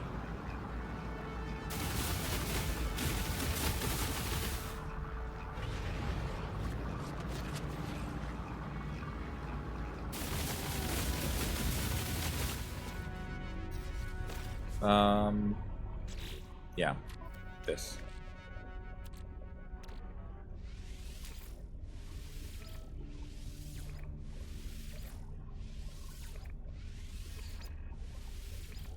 I forgot I was going to put down a beacon. There we go, archive.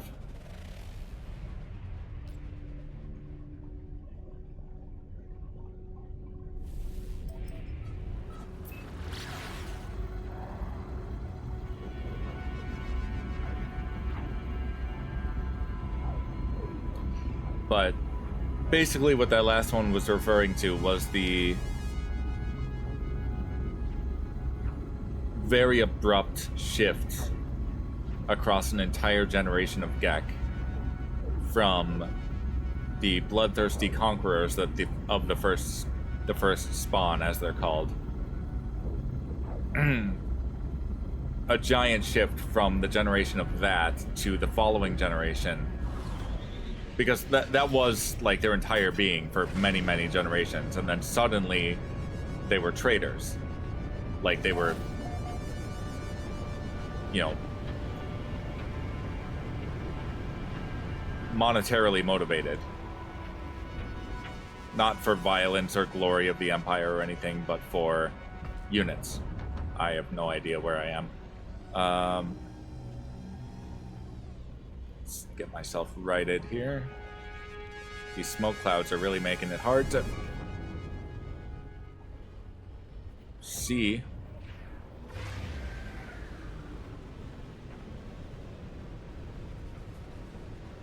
Can I land properly? Yes.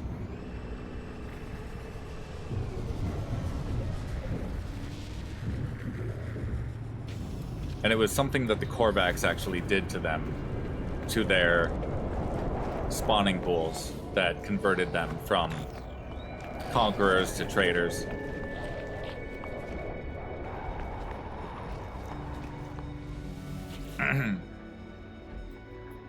In retaliation for the Gek destruction of the Korvax homeworld. Ancient audio equipment drones in low frequency, seemingly expecting a voice command. Found. Archive access denied. Please retry voice command. Traders. Archive access granted. Decrypt archive. Oh, I've read this one. Speaking of the Gek being needlessly cruel to the Korvax.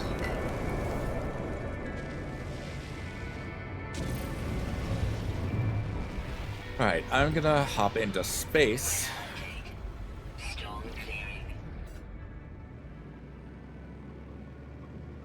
And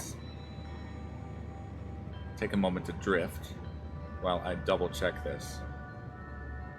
Vision processing, 57 laws, Foundation of the Federation, the Conqueror I have not read yet, nor the Reality of the Vy'keen, Simulation Interface. Oh no, I've read that one. Did I read the Reality of the Vy'keen? No, I've not. Untitled, I've read. The Estate of Trade Lord Voynesio.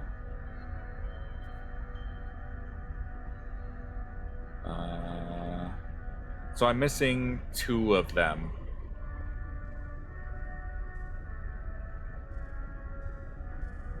Diverting power to shields. Interesting.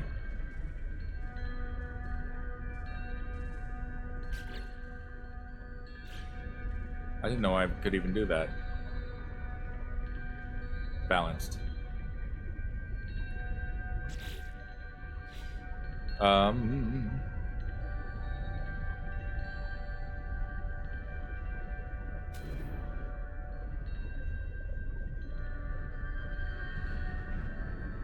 Didn't I already land there?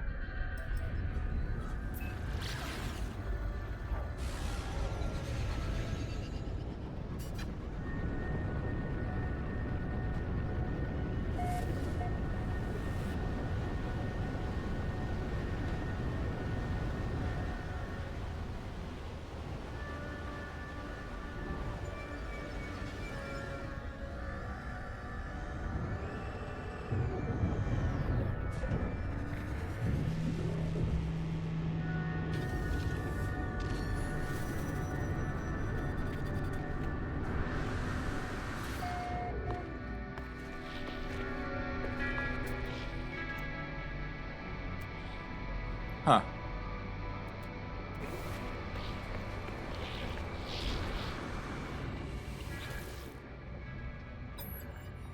I guess I'll just spam through this one.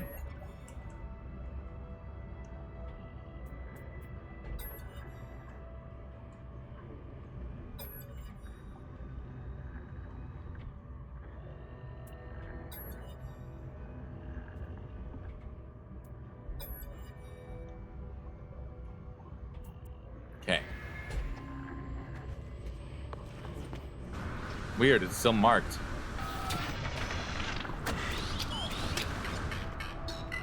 Is there navigation data hiding around here somewhere? I don't see one. Alright, let's go, Mystery Bee.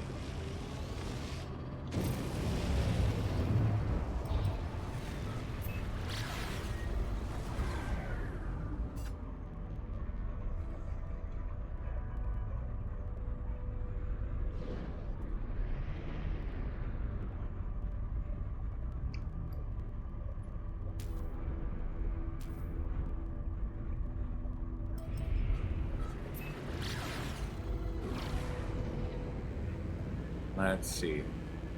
Warning. Threat detected.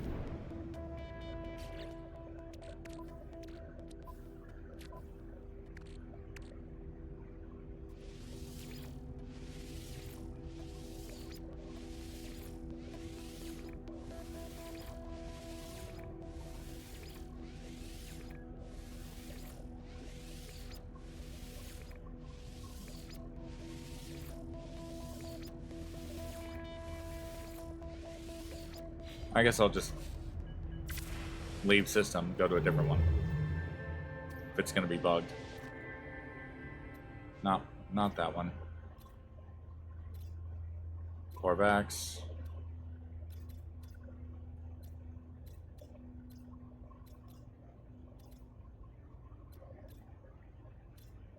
There's a Gek one.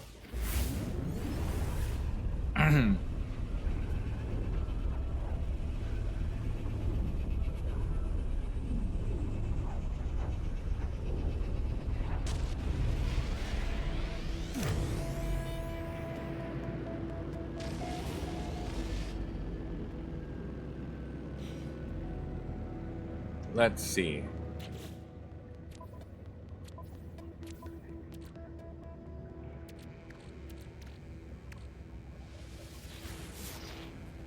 Minor settlement.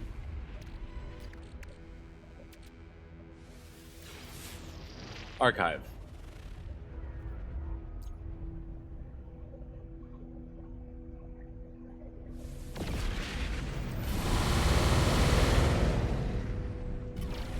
I don't know what that noise was, sorry.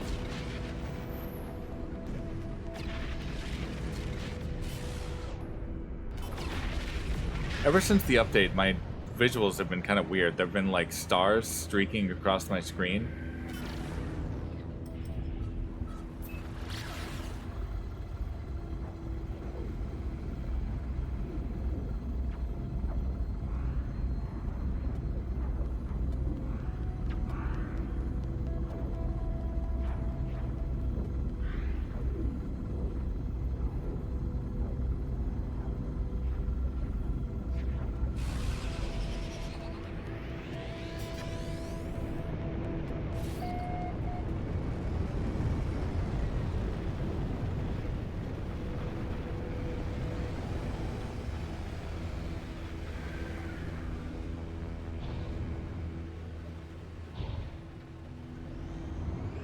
There we go.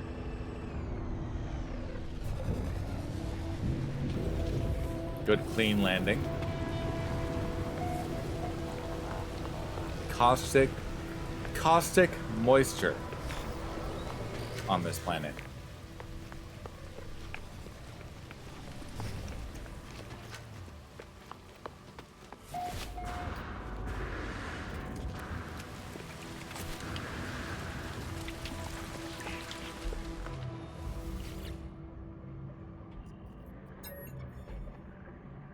Voice command.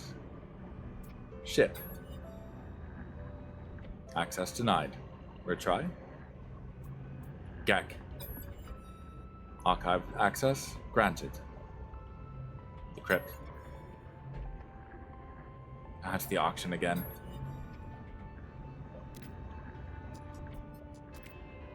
Okay. In the interest of keeping things fun, I'm going to have a Pokemon battle.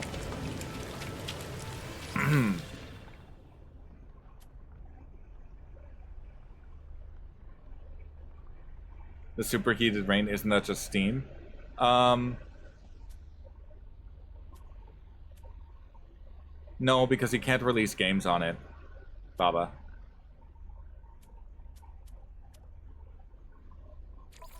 Let's change my lineup. I got some cool new ones. You, Diplo.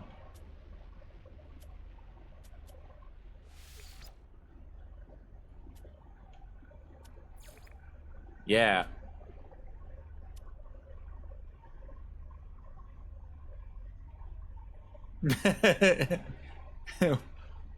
Literally that herb.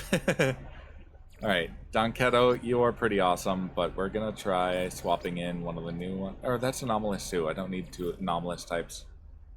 Agui's good.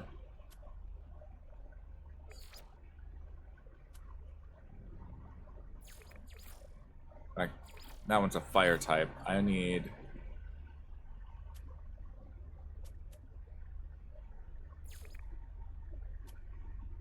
Otoma.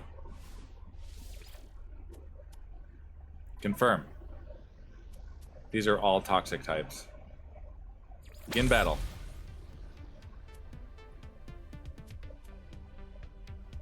Weak to desert. Oh, of course I swapped out my desert type.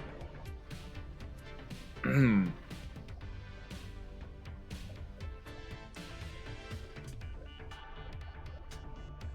try roar. Nice.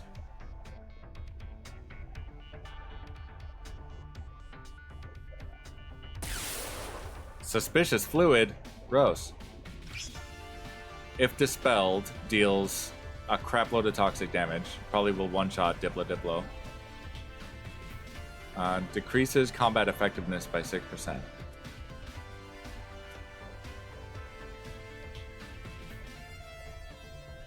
Put up a Terror Sphere. And the Star Wars nod? Yeah, this is literally Pokemon Star Wars. Or Star Wars Pokemon. Did they ever, like, actually release a minigame in any given game that is the thing that, like, Chewie and... Who was it C-3PO that was playing against him?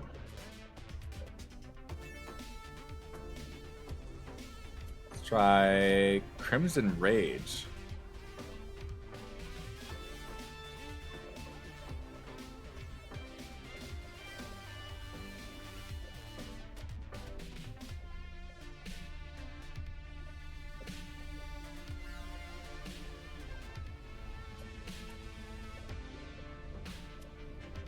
Try spit.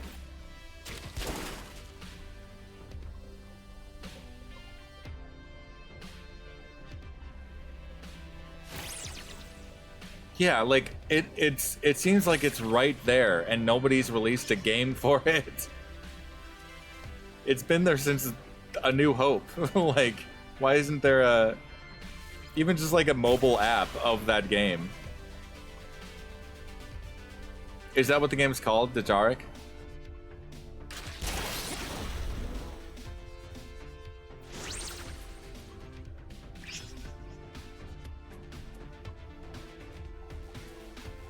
Try spit again.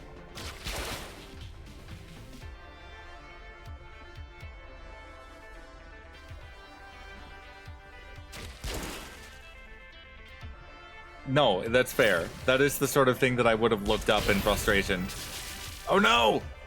Diplo! I should have used sacrifice. Let's see. Atoma.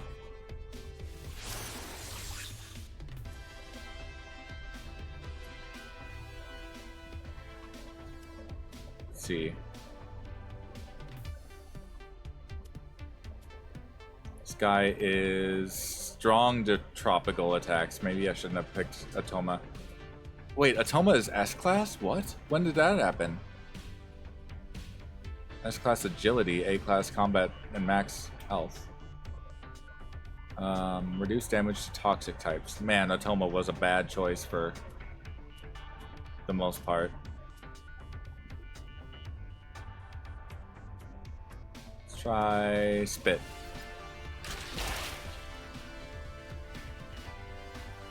A 30-second ad. Interesting.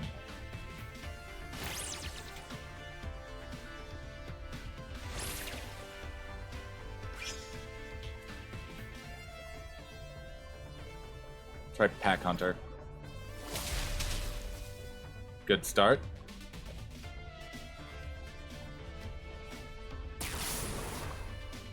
Not great.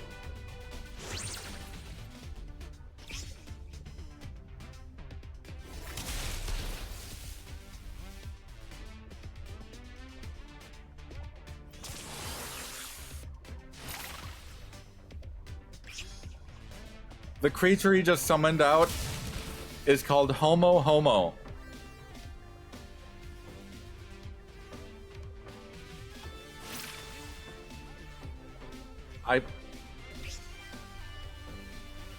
What? Generate clip.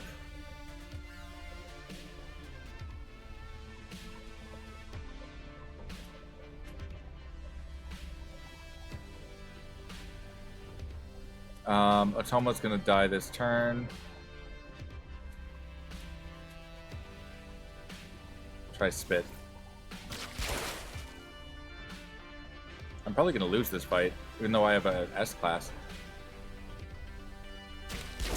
Ow.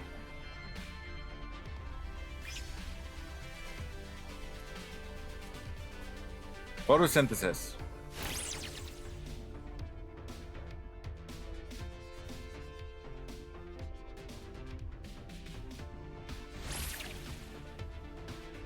Anti-venom. They literally called us a slur with that summon, yeah.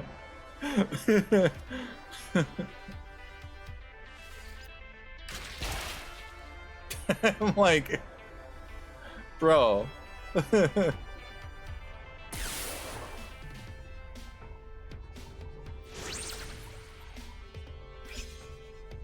Wait, are we still alive?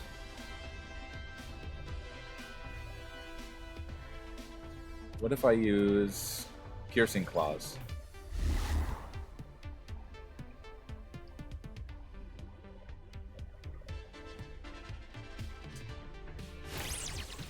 Rising Star Oraja is my opponent.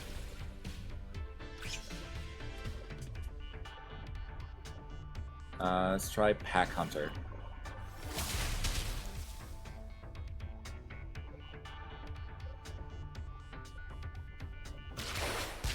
Ow.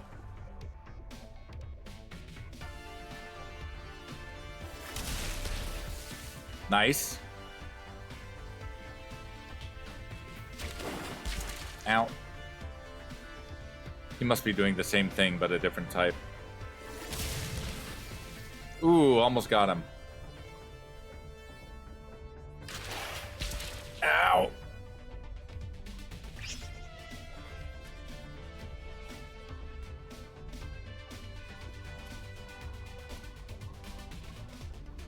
Spit.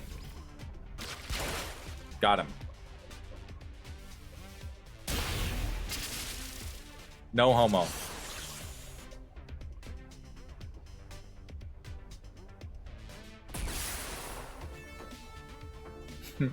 I'm sorry, the joke was right there.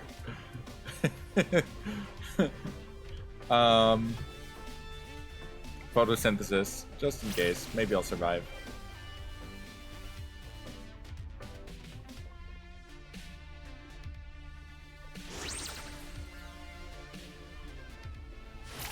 Great.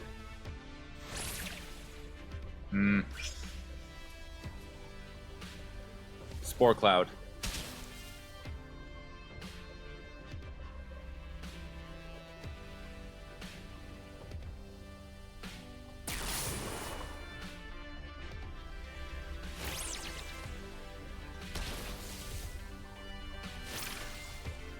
Nice. Spit.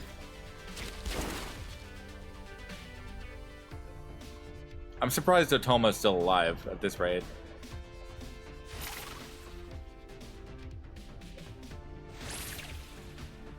Of course, this thing is self-healing and crap load.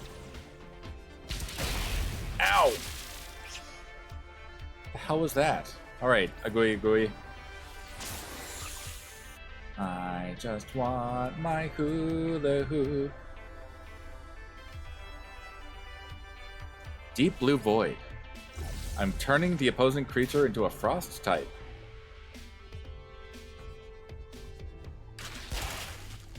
And it missed. Or, they missed me. So that's helpful. You got that reference?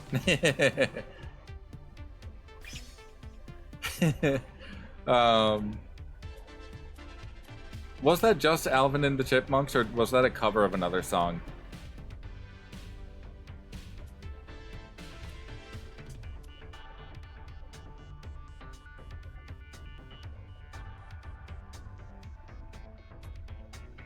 And I use Burn.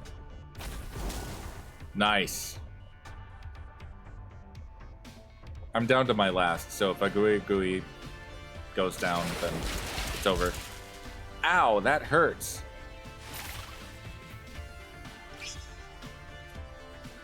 Cauterize.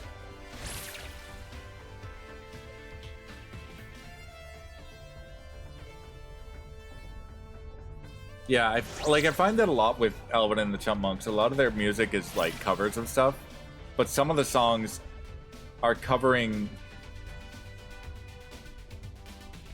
performers that are like way before my time, so I have no clue. I'm gonna try Magma Bomb.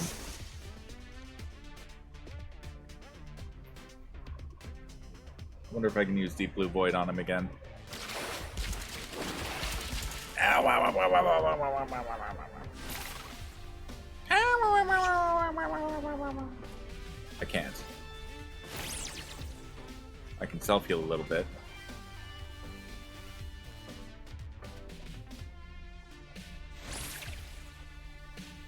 Okay. You can try and heal.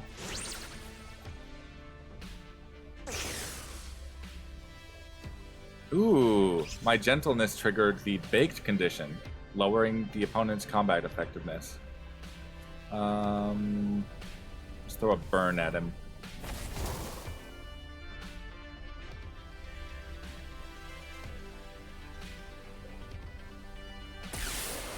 Parasitic larvae.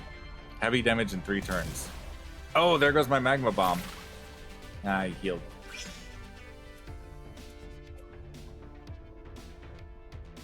Okay.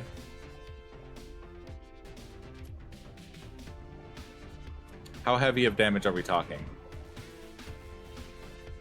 Going to one-shot me, got it. Burn. Nice.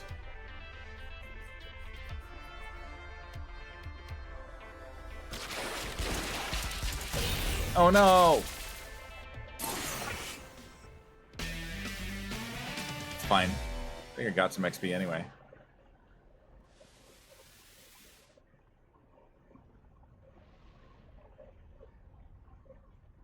Alright, leave arena.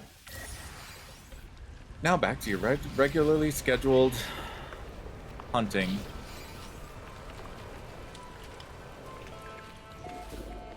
For Colossal Archives.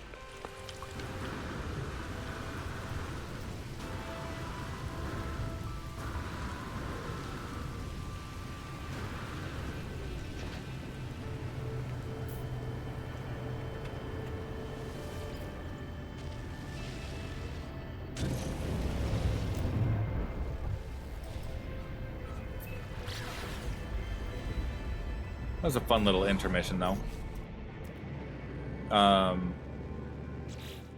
Where's the thing again? There it is. Shelter detected.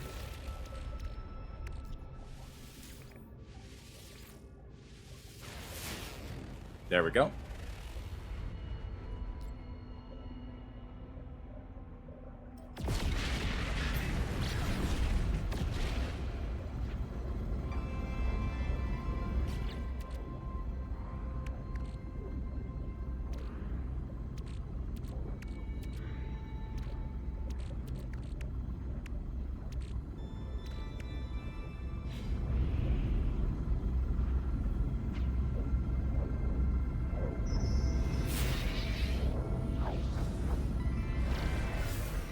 Trade frequency.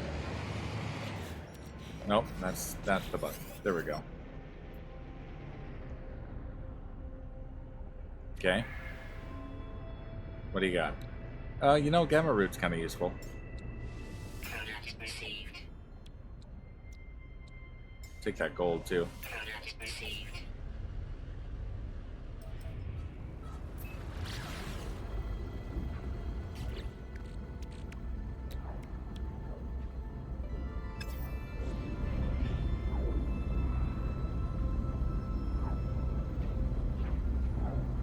Thankfully, I have enough farms and stuff that if I do get a new ship,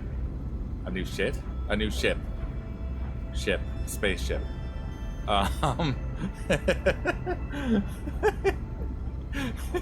If I get some new shit, I can install the Atlantidium drive right away, allowing me to access the higher tier systems.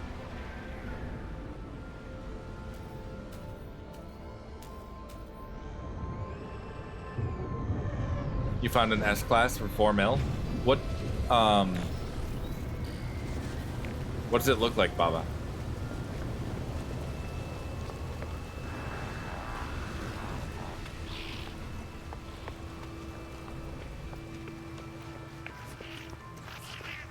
Also, how? I feel like S-Classes are normally like at least a dozen mil. I could be wrong though.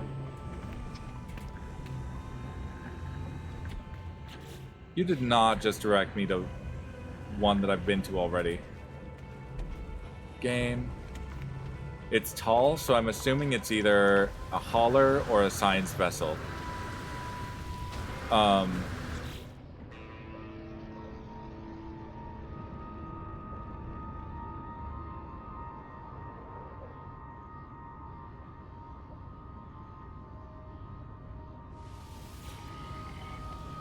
Taking longer. Oh, what?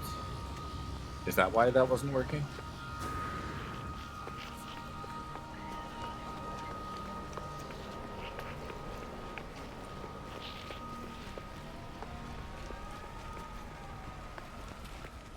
There we go. It is working now. Yeah, that does sound like an explorer vessel or a science vessel.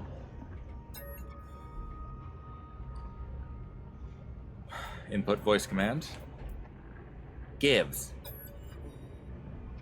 Archive access granted.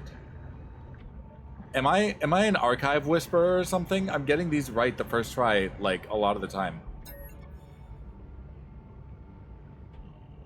But of course, it's one I've seen already.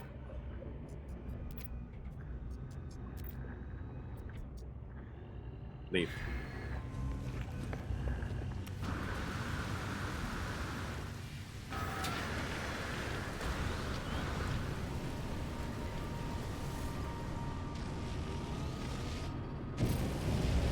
All right, Mystery Bee.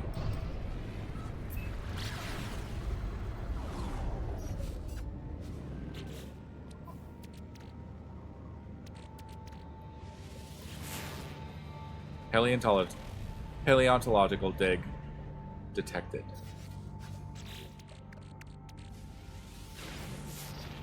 Transmission tower detected. I have 2 more charts. Observatory detected. Okay. There might be another way for me to find these.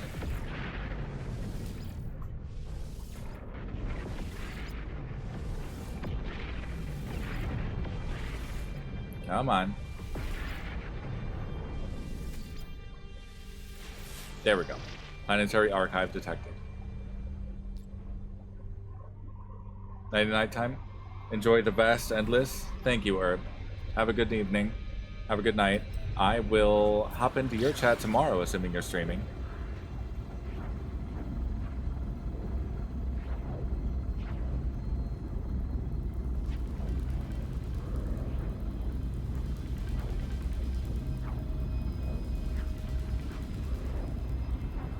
And yeah, if you guys want a nice morning vibe, go follow Urban Bohemian.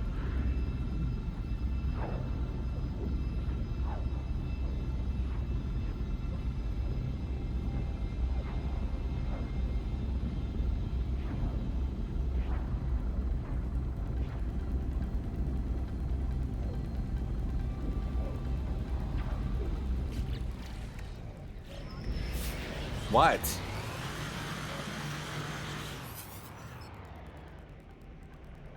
I don't want your crap.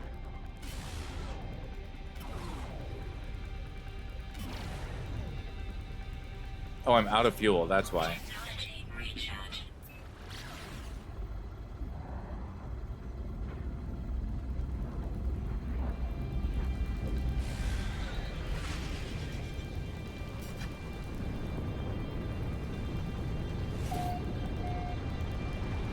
I wish I could follow Wolfheart more, but he's always streaming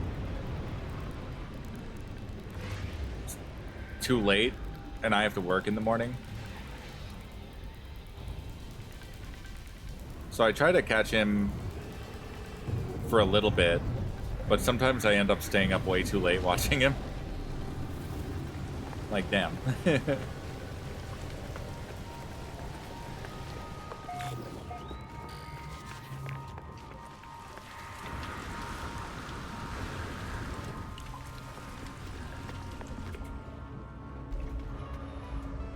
There we go.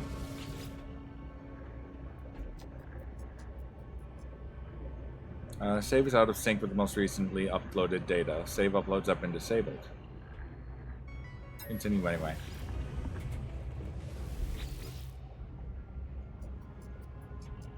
Why is it behaving this way? Starship. Archive access granted. Magic, I guess. Here we go. The entry is titled The Conqueror. It appears to be some kind of interactive text from the Second Trade Era. The terminal allows me to make choices.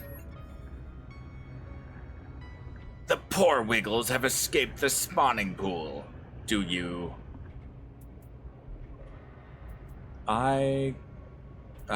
It's giving me options to either go left, go right, or transcend space-time. Let's go left first. You go left. The Zankrath devours you. Game over. The poor Wiggles have escaped the spawning pool. Do you? I will go right.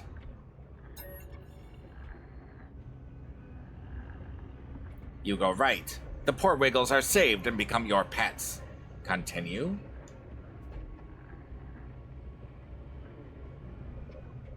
I thought I said continue. The poor Wiggles have escaped the spawning pool. Do you? I transcend space-time. You transcend space-time. There is no winning or losing, only infinite sadness.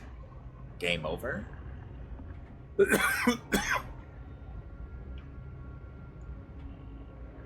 I'm gonna leave.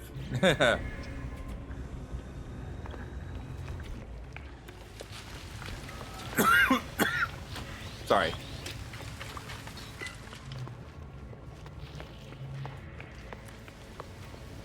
I get a little rough on my voice sometimes. I get too into it.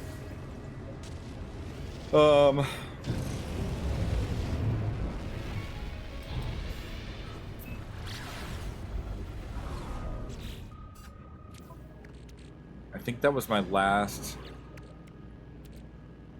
one of those. I should land again.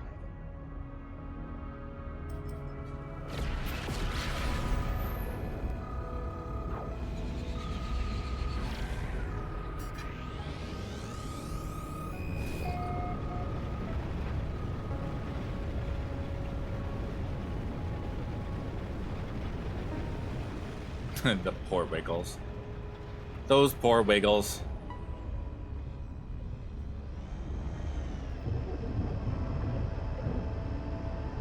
But yeah, that was basically some sort of game that the archive had left. Are you?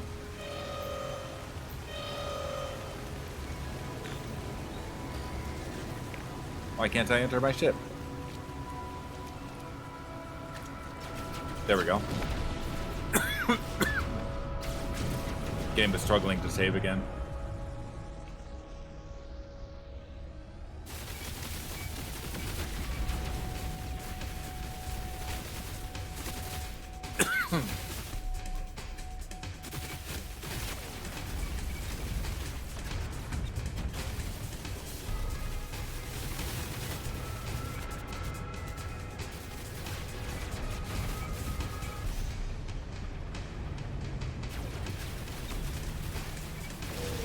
Got it.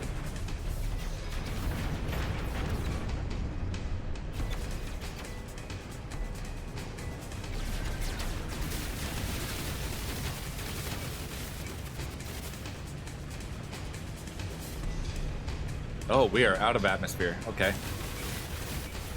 It's kind of a pretty transition.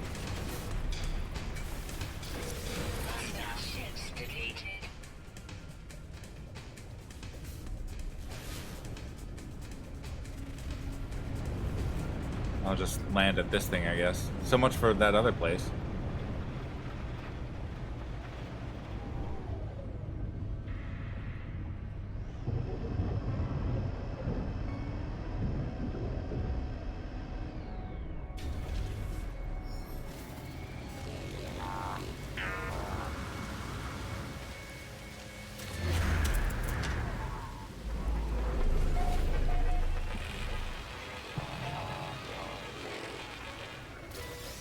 Okay. We're gonna try this another way. Maybe the Colossus can help.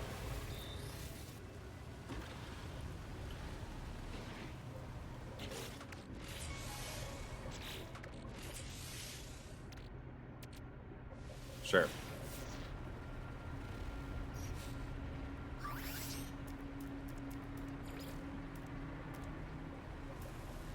I can search for a swarm wreckage with this thing?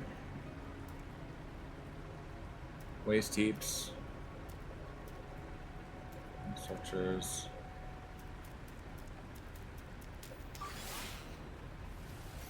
Trade outpost detected.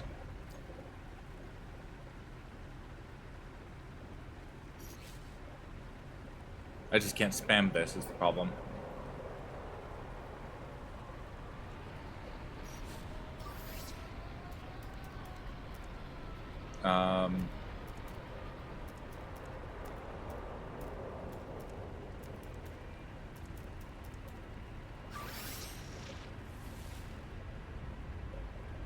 The same trade outpost. Okay. I can't do it this way.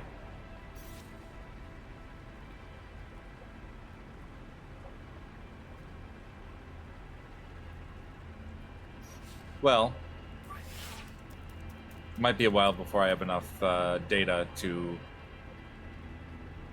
spam those archives again, so maybe I will...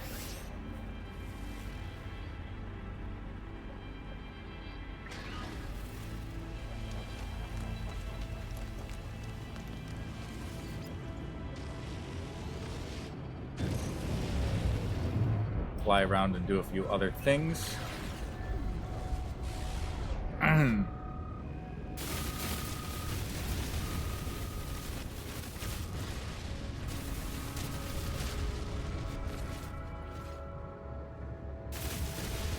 Baba, are you still there?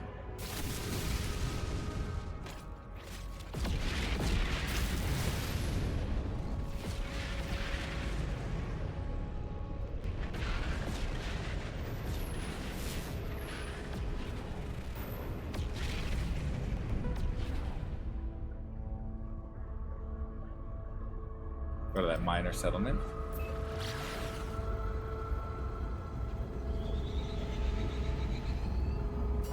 That depends. I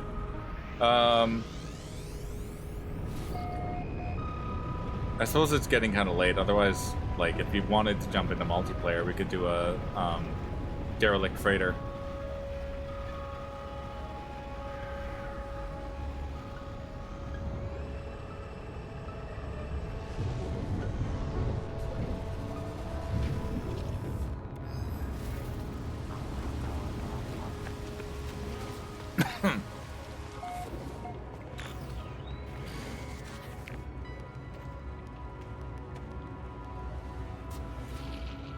Man, my game is having a lot of trouble saving lately. Also, my bit rate's being kind of wonky. I'm looking at the chart. Oh wow, what happened to my...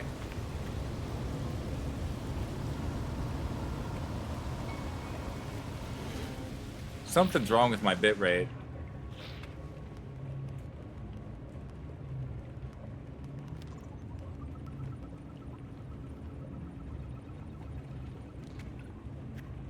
Maybe I should call it here. Ooh, that's kind of nice.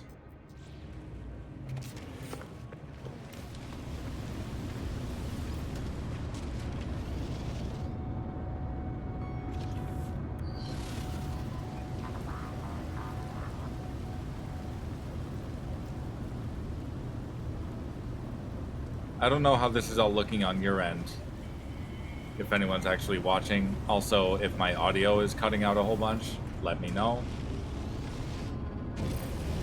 I do mean that. Please, you know, give me the feedback. Partly because I'm only able to watch and monitor these things so much. So...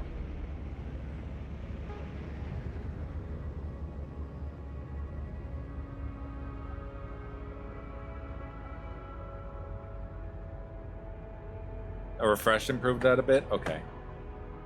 Let me try refreshing it on my end.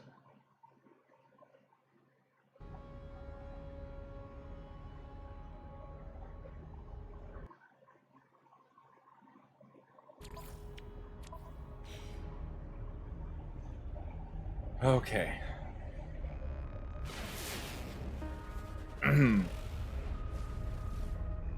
Let's go toward that observatory.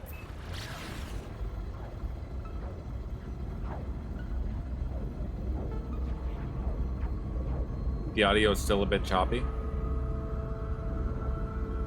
It's not too bad. Okay. Oh yeah, it's looking real bad on my end, on my stream manager. Is it better now? Okay.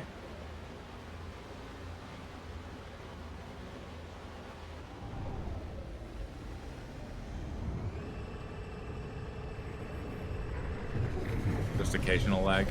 I wonder what that is. I already did everything, did all of the usual fixes that my computer likes to fuck with me, but it's also taking forever to save the game.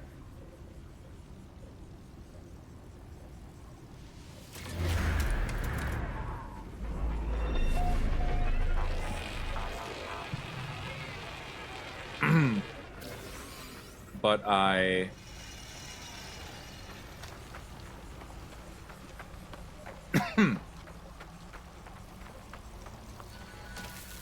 Ow. Jerk. I already rebooted my modem. And my router. Today. The observatory has long been abandoned by its overseer. Thick layers of dust betray years of neglect. But the systems remain online, ever vigilant as they scan the sky. A beacon received from a distant alien world flashes on the monitor. All I need to discover its location is to enter the correct response.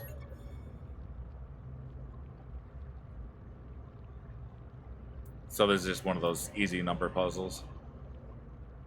9210 should be the answer.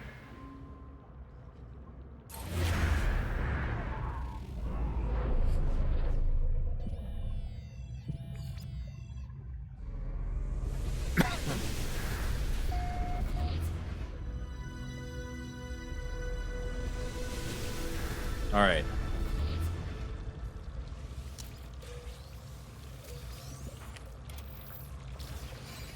Microprocessor. Stock transfer. Tiny bit of units, that's fine.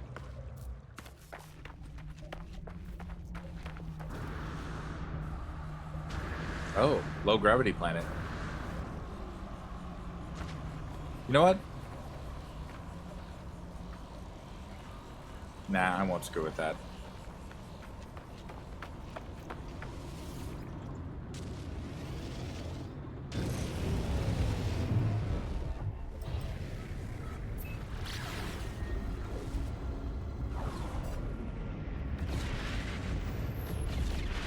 Let's go down to there.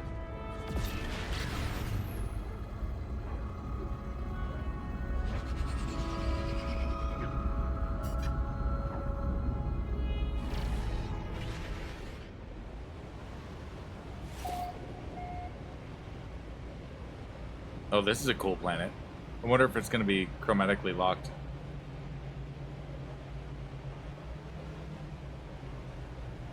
Doesn't look like it.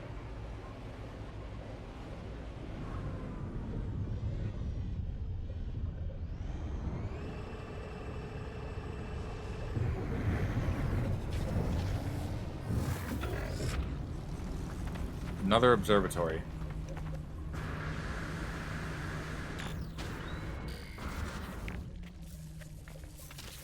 Ow. You again.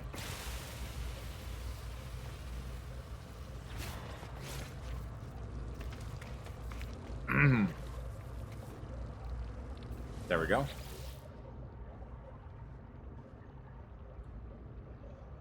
Details of past cargo dealings are found on the terminal. The trader who once manned this place must have also used it as a storage room. The trader was also scanning for something in the cosmos, but what? A blinking beacon on the monitor could hold the answer. But first I must send the correct response. 3941, 9413, 4139. So it would be 1394. The answer to my question is revealed. Nothing found.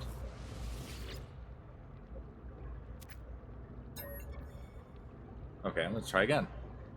4865, 8654.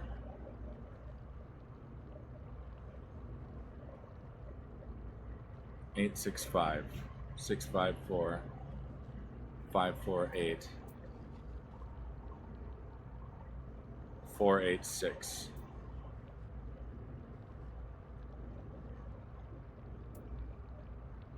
Five, 486, yeah. I discover a new location in the depths of space. Nothing found.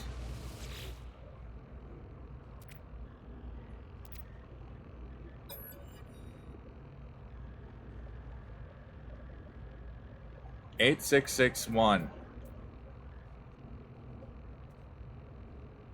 No. 6186. Okay, it must be because I've already recorded the location that it's trying to point me to. Get the navigation data. Yeah, I'm looking at my bit rate. My bit rate is upsetting.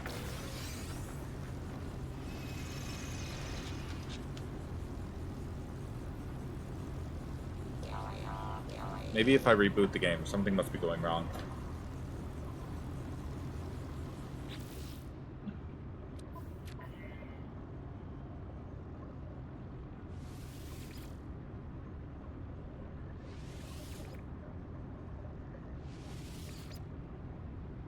Cross save, upload in progress.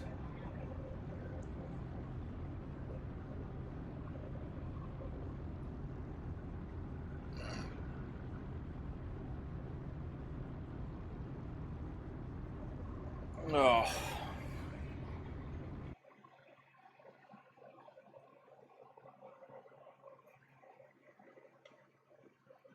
Yeah, I'm gonna reboot the entire game.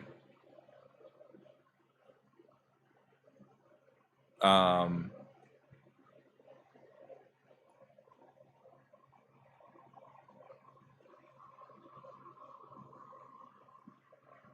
wonder if Steam is doing something stupid. Oh, wow. No, it's my computer.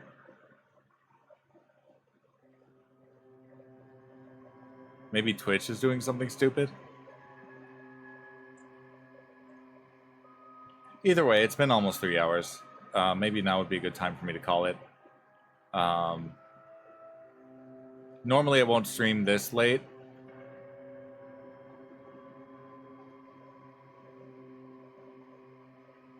But yeah, Twitch, either Twitch or my ISP are being upset right now. So I'm going to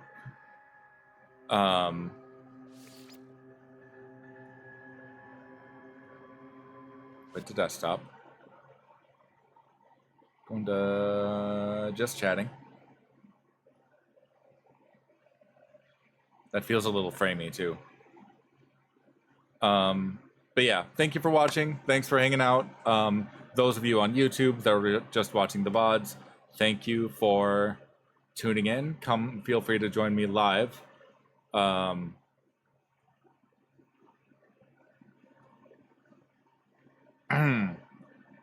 on Twitch. You know, as always, comment, like, subscribe, follow, and all of that good stuff. I will be back tomorrow at my scheduled time. Nice Pokemon plushies, thank you. I needed something to put back behind me, and I'm like, hey, Pokemon plushies. And I have my 3-foot Pikachu that's kind of, you're only seeing his lower half there. But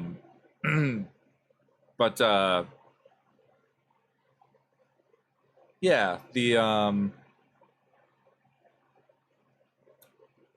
usually scheduled time is 12 p.m. Central Daylight Time. I might, if the